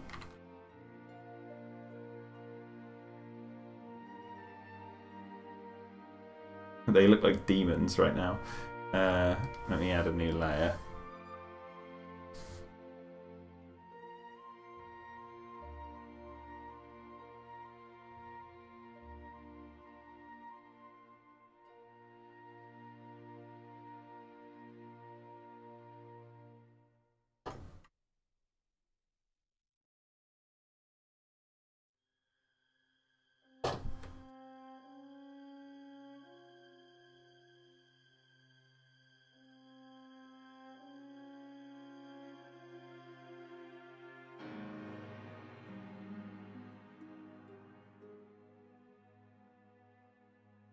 Oh, right, you mean the CG ones.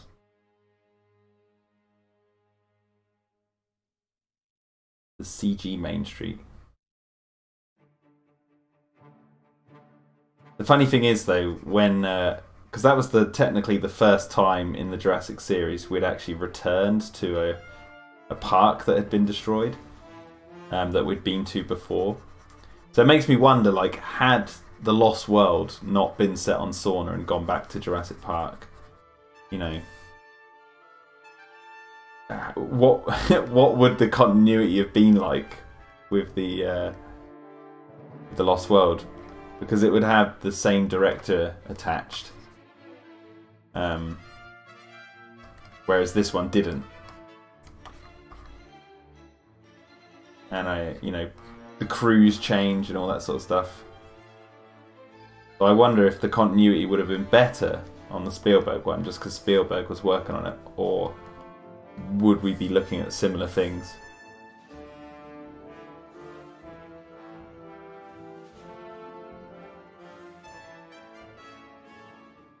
Hmm.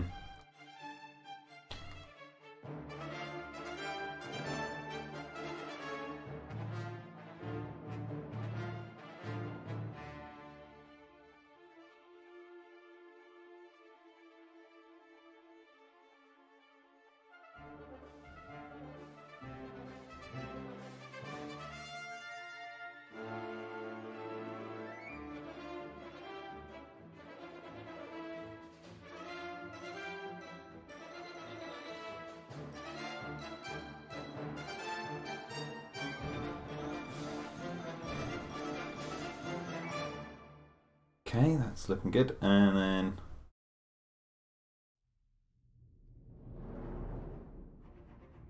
do her trousers, and then I'll put it back the other way.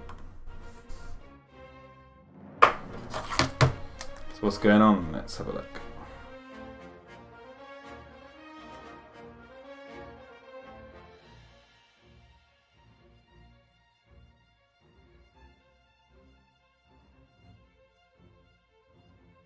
I'm looking at the picture you sent of the lagoon. See, so what I'm basically saying is, if I can get up on OBS, is like, you're not going to see it because of the green screen, but where the water goes right to the edge on this side here, there's like a small river that goes through the jungles and goes to the gate, and they've got like a dam system there. And what I'm saying is, the way I imagine it happening is like that through the tectonic activity and Cebu erupting and stuff, the land got flooded, and so the trees all on this side got submerged, and basically the trees around the gate that were basically hiding it from public view got drowned as well and exposed it. So then when you get to the start of Fallen Kingdom, it's just like water everywhere. That's the way I look at it anyway, just to get around like the little like inaccuracies.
the appearance. Hazarine says the appearance of rocks on the lagoon sidewalk fence could be proof of tectonic terraform activity. Yeah, I mean, there's, you know, we wrote it into the DPG content that there was tectonic activity even as far back as they predict, as back as like 1993.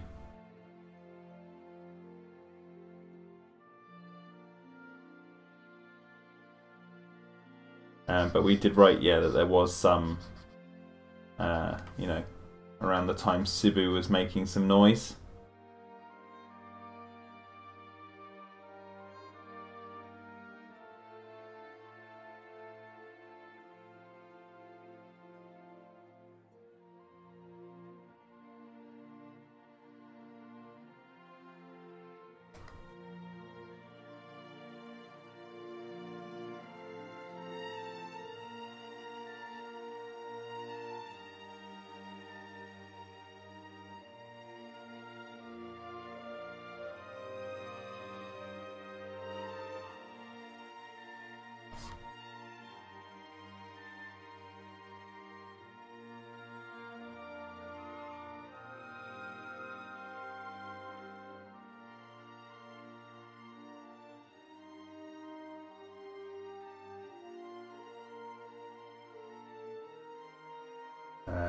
Alex Pritchard said, really enjoyed your DPG video. It was great to have Colin's thoughts, etc. It'd be awesome if they could release your video on the DVD as a special feature.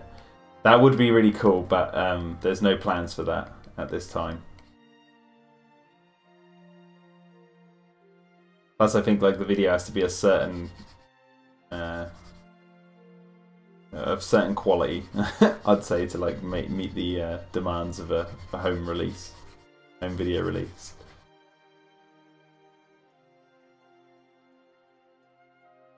But yeah, thank you. I'm glad you enjoyed it.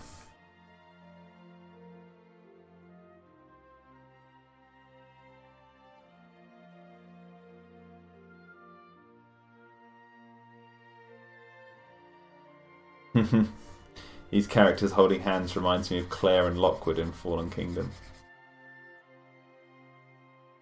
Well, this old lady is my Hammond / Lockwood equivalent, so I can see why you make that assumption. I based this character's design, as you can see, when we go to this. She was inspired by Malcolm and Malcolm and Hammond, and also she's got like a beetle design in her coat.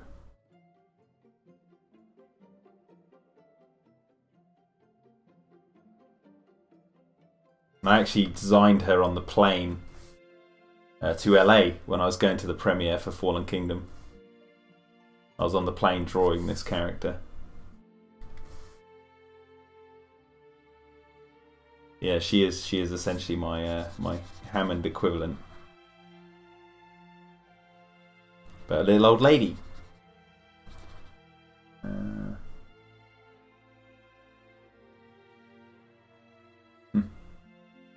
She's the one who plays the piano. Yes.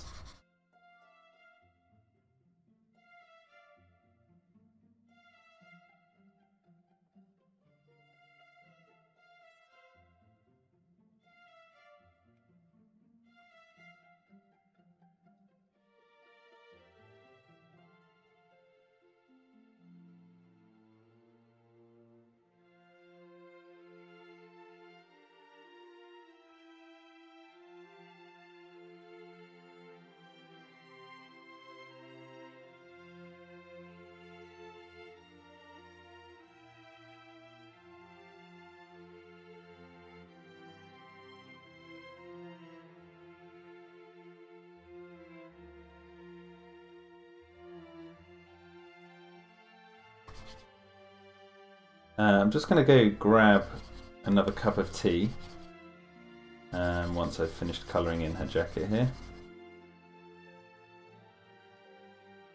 And then I'll be back. Just having a quick toilet and tea break. and then I will be back. So bear with me, guys. I'll be back in a second.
Okay, I'm back. Got myself a coffee this time in a T-Rex mug, so I'm breaking all the rules. Some biscuits.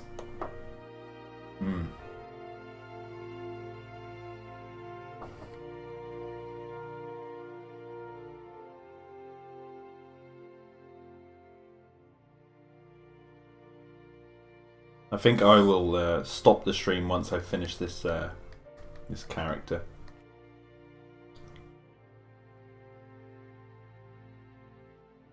Just FYI.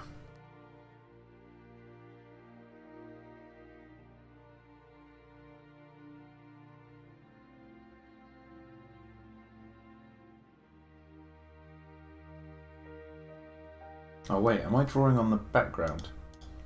Oh, bloody well I am and all. Okay, well, what we need to do...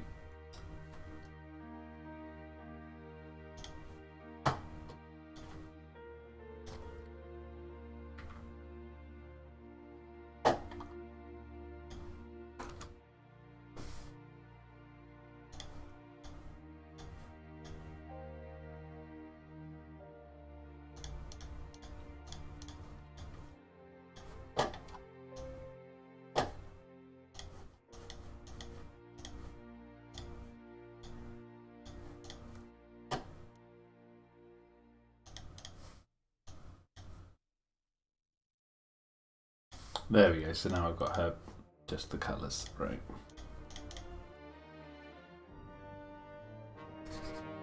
Ooh.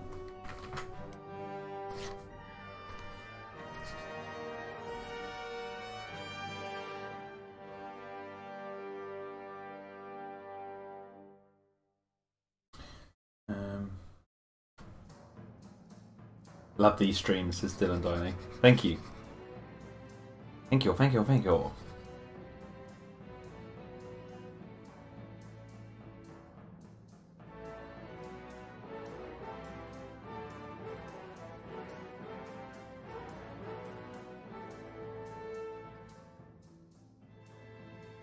I think it was really clever of them in the Operation Genesis soundtrack to have this track when you're in like a storm or whatever. Or doing military operations with the... or military... doing a security operation, sorry, with the like helicopter, because this sounds so much like the Lost World soundtrack. And a bit of Fallen Kingdom, dare I say.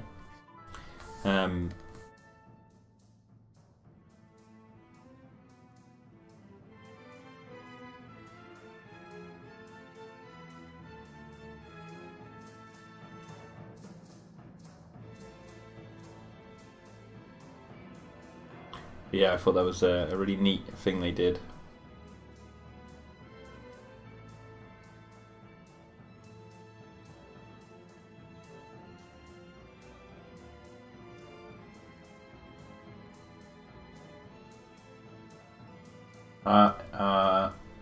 Any ghost dinosaurs in this stream, or did I miss them? No, no ghost dinosaurs in this stream today.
That bit of music just then really reminded me of the music from Lockwood's Manor, like from the auction scenes.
I just read the Fallen Kingdom quote in the chat. Yeah.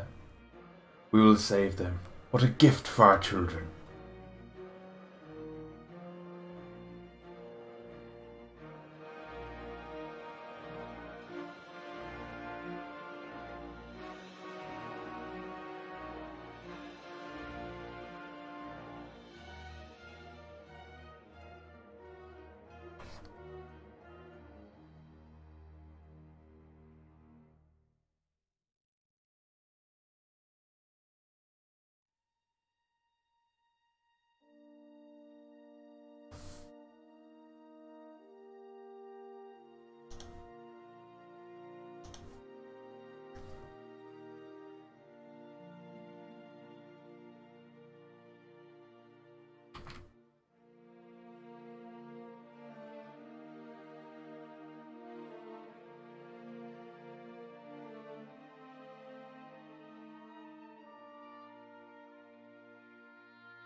Zolhazine.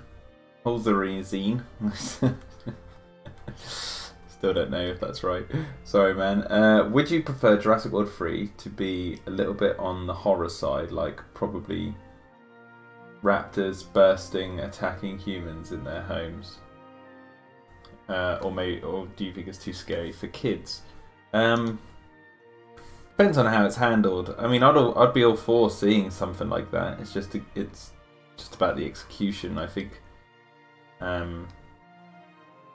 I'd like to see, I'm with anyone. I'd like to see raptors, wild raptors, and less tame ones. I'd like to see that. I wouldn't want to see them play a prominent role though, because I think what they're doing with Blue is a little bit more interesting than what we've seen before.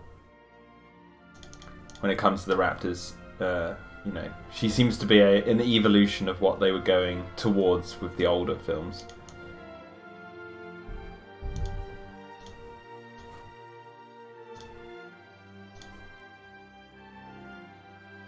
But there's not much else we could actually glean from wild raptors than what we've already got from the other films, and so I feel like that as much as I'd like to see him return, it would have to be for a good reason.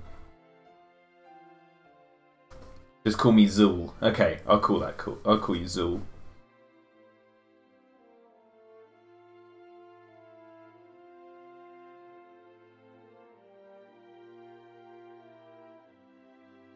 Yo, Cretaceous.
The kids wouldn't mind. The kids who didn't pay attention to the movies, who would just scream for no apparent reason when I'm watching Fallen Kingdom.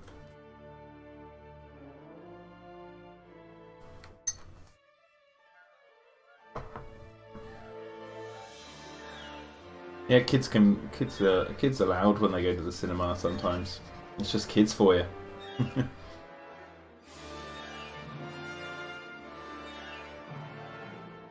That's why I go to the movies when there are not going to be any kids. Weekdays.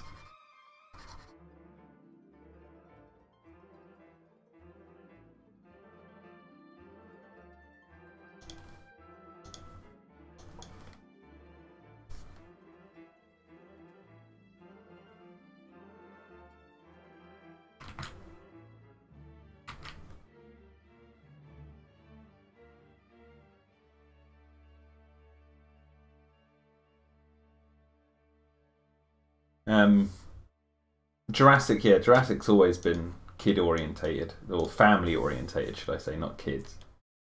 I've always said that I see the Jurassic series as encompassing for all ages. They're adventure movies.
Glad you enjoyed Fallen Kingdom, Dylan, and Zool.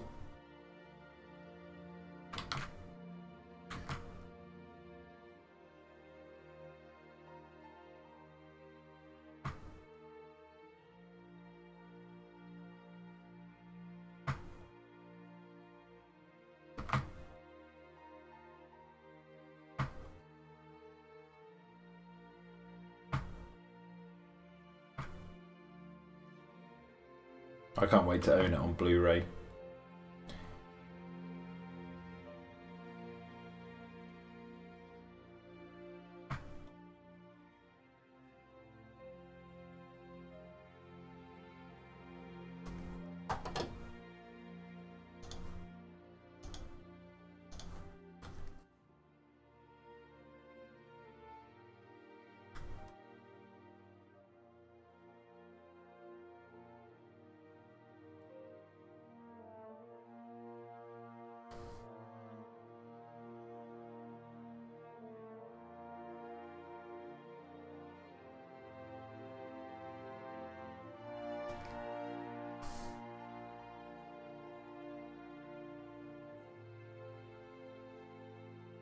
Zool, I mean, there would probably be a more R-rated Jurassic Park movie in the future, just like the novels, and I'll be there when that's made. When they make that, the Lost World reference. Oh, and I'll be there when they make that. Yeah, it's just the thing is when I see this conversation come up all the time, and it's one that I don't know what I really think about it, because the Jurassic Park movies, if they make an R-rated Jurassic Park film, I don't know what the R-rated Jurassic Park will bring to the table that wasn't already in the films that we have already. Like, if it's just more gore and swearing, then okay, but the thing is that those two things, that, like, do you really need to see the gore to fully understand how dangerous the dinosaurs are? And swearing is just a words thing, and you don't necessarily need, like, swearing doesn't really bring too much to the table other than flavour, in a way that, like, this character has like a foul mouth. You know, they use that lingo. It tells you a little bit about their character, but I don't know if that's necessarily crucial to make Jurassic Park to have enough of a, like, genuine reason to create you know, a whole new Jurassic. But then again, if they are doing like an adaptation of the novel, then I'll understand it more, because the novel is you know, is like that.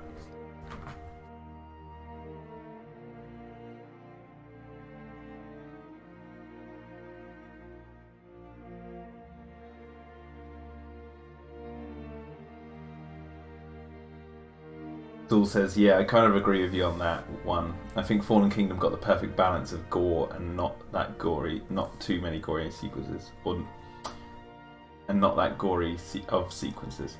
Yeah, it's the thing. It's like, it's in your mind. It's like you don't necessarily need to actually see someone's guts hanging out to understand that their guts are going to be hanging out. And like saying the F word and other things like in the film, while I'm not really against it, because I'm going to have swearing in Dino-Defenders. Dino-Defenders is going to be would be considered R-rated if it's made into a full film.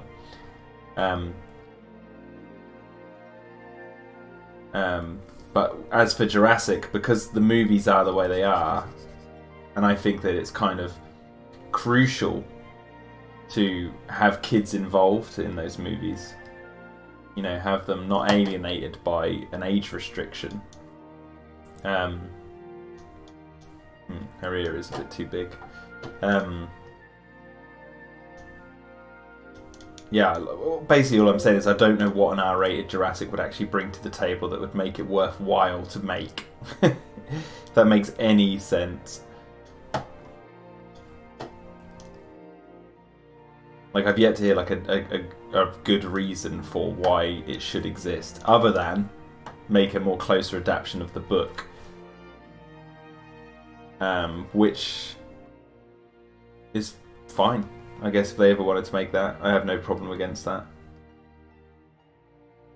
Although I would argue, like, if you want the story that the book tells, read the book. Don't watch a movie that can't fit everything in, so they'll still have to edit it. Edit it down, unless they did a TV series. But then we're getting into a whole conversation about budget, because a TV series for a Jurassic movie, you know, you'd be looking at a ridiculous budget, and whether that would make the dinosaurs convincing or whether that would make the experience good is another thing.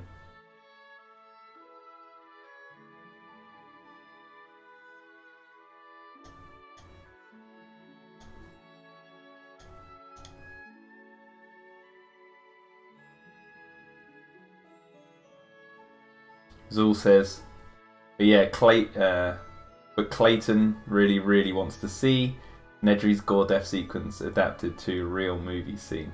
Yeah, I'd like to see it to a real movie scene. I'm with Clayton there, but the thing is, I'm also of the mindset of like, you know, we need a good reason for why we're watching it in the first place.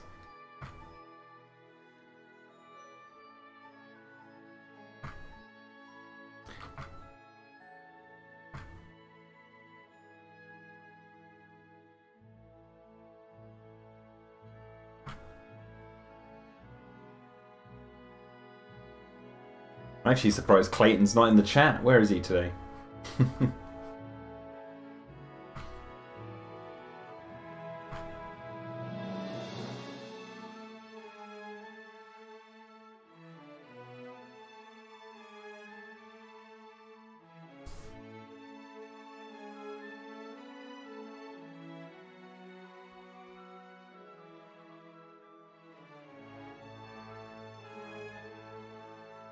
RJ and Roland unite.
Okie dokes.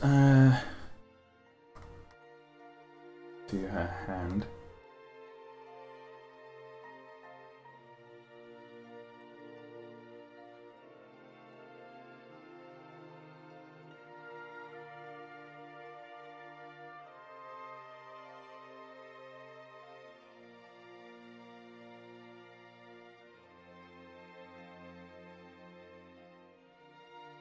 So, also, do you think there are more than 11 dinosaur species that got evacuated? Colin did say that the dinosaurs that we saw were ones shown by Bayona. They did have the Dreadnought as DNA. I can't really talk about that. Aside from, I agree with Colin. There's other things out there that we have yet to see.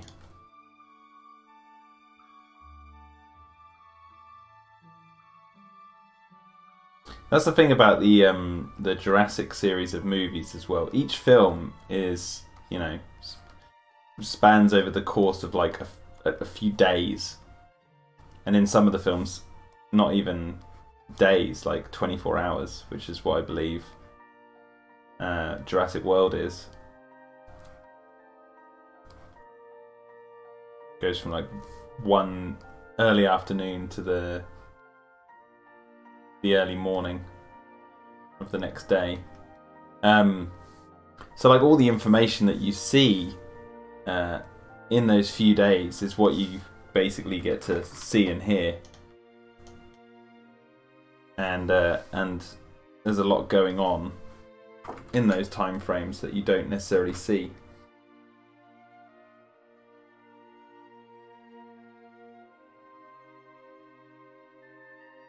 So there's a line of dialogue from Wheatley in Fallen Kingdom where he says, you know, the big herbivores are not hard to find. So they've been there for, you know, for a few days doing stuff. So did we really see everything that was on the ship?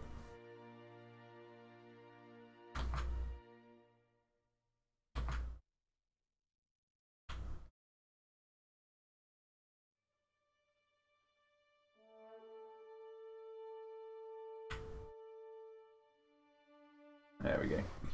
Hardcore Jed. Finally got my goddamn Mattel Mosasaurus. Nice. Nice.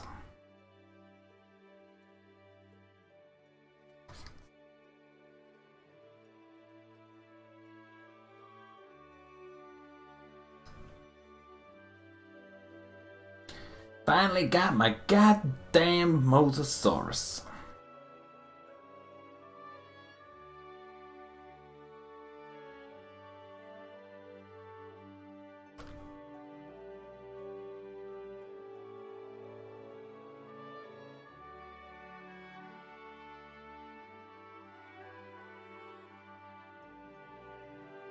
No, it looked better before.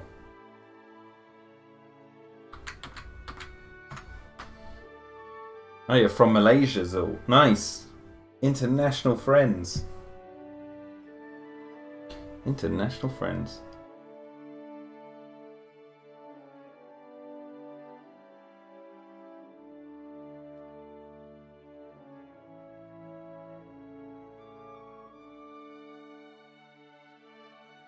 Good morning, evening, afternoon. Pterodome says Hardcore Jed.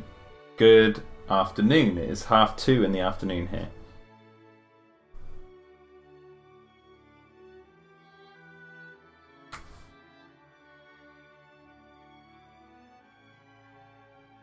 Michael Thumb. Hey Jack, hope all is well. Speaking of the Mosasaurus, I think there might be a Harryhausen link. Oh, do tell. What is the Harryhausen link to the Mosasaur?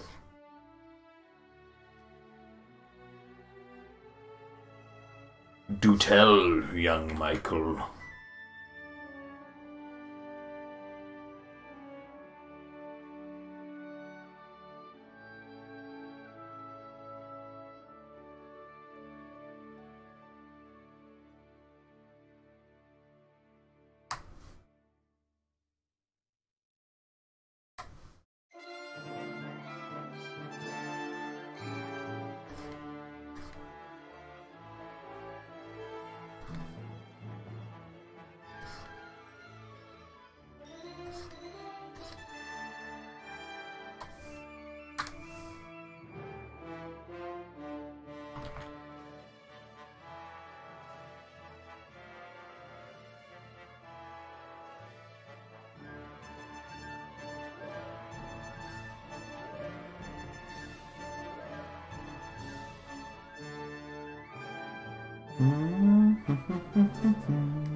Okay, so I think I need to sort the bottom of her thing out.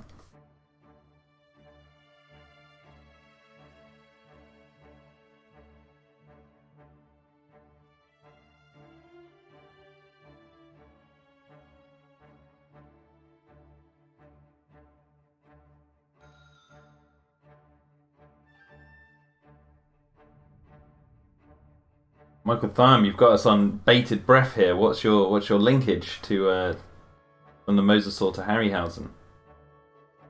You can't just drop a bomb like that and then leave, man.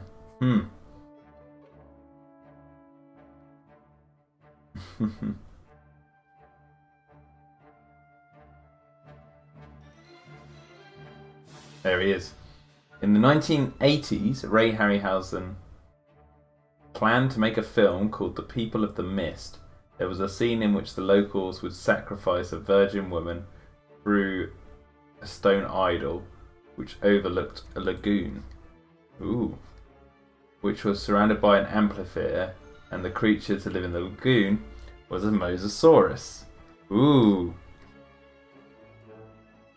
So what, in Jurassic World, the shark is playing the role of the sacrifice lady? Or do you think it goes a bit deeper than that?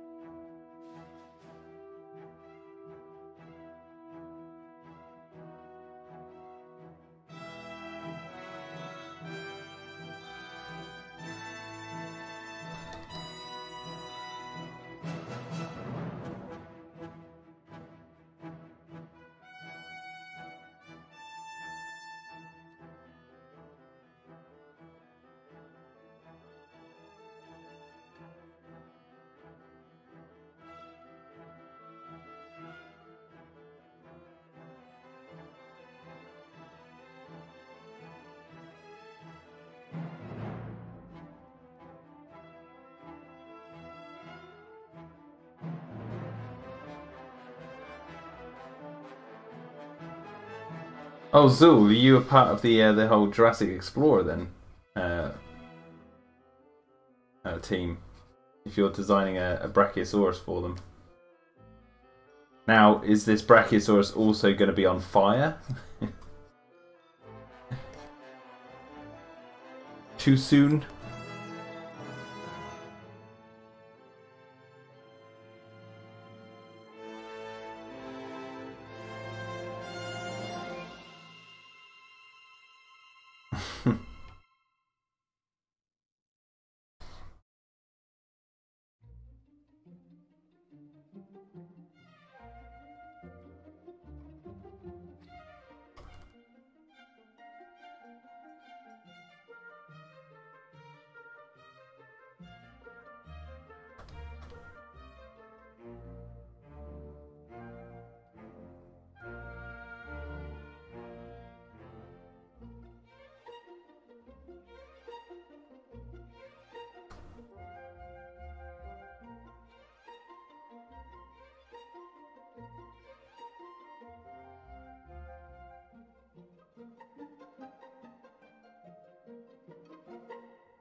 Okay, let me just delete this layer. Don't think there's anything I need to add there. And then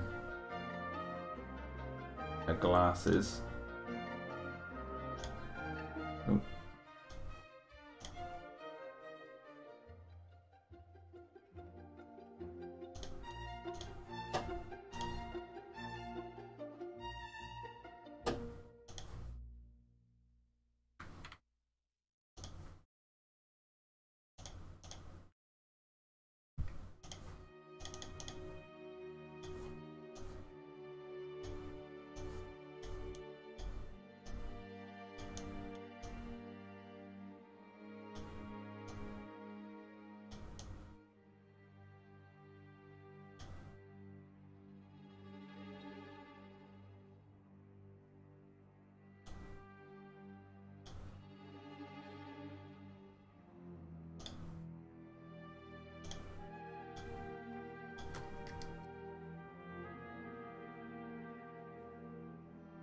Okay, just get her glasses on here, and then I think I'm gonna end the old stream for today.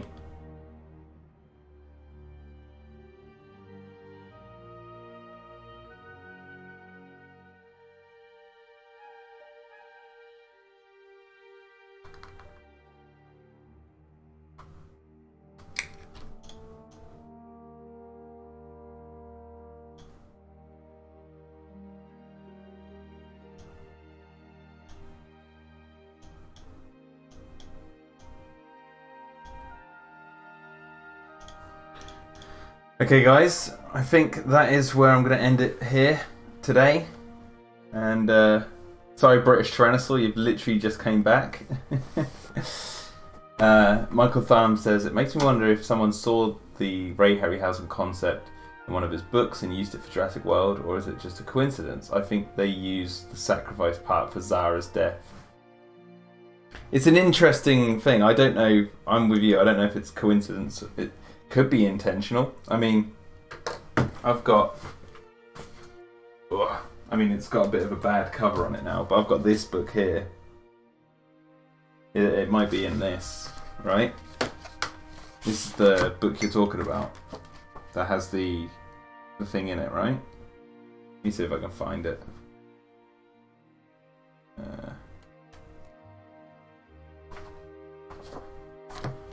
It was this thing, right?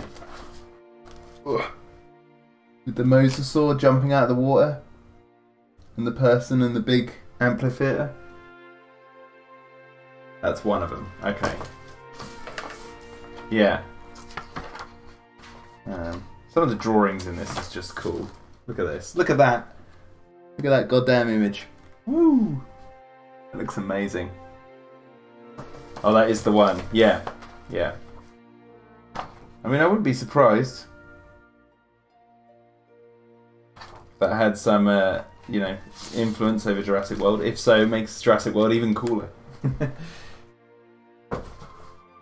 Right, anyway guys, I'm going to head. I hope you've enjoyed the stream. If you can, remember to, you know, go and support the Patreon. And go and, yeah, if you don't want to, you don't have to. But go watch some of my other videos. Go check out the DPG behind the scenes video, which we released. And I'll be streaming again soon. I think I'm going to be on the radio again at the end of the week, hopefully, doing an hour-long interview for BBC Radio Suffolk. So, but check my Twitter for more on that soon. I can see the sun is blaring in now, so the green screen's getting all compromised. But anyway, I'll see you later, guys, and catch you around soon. Bye-bye.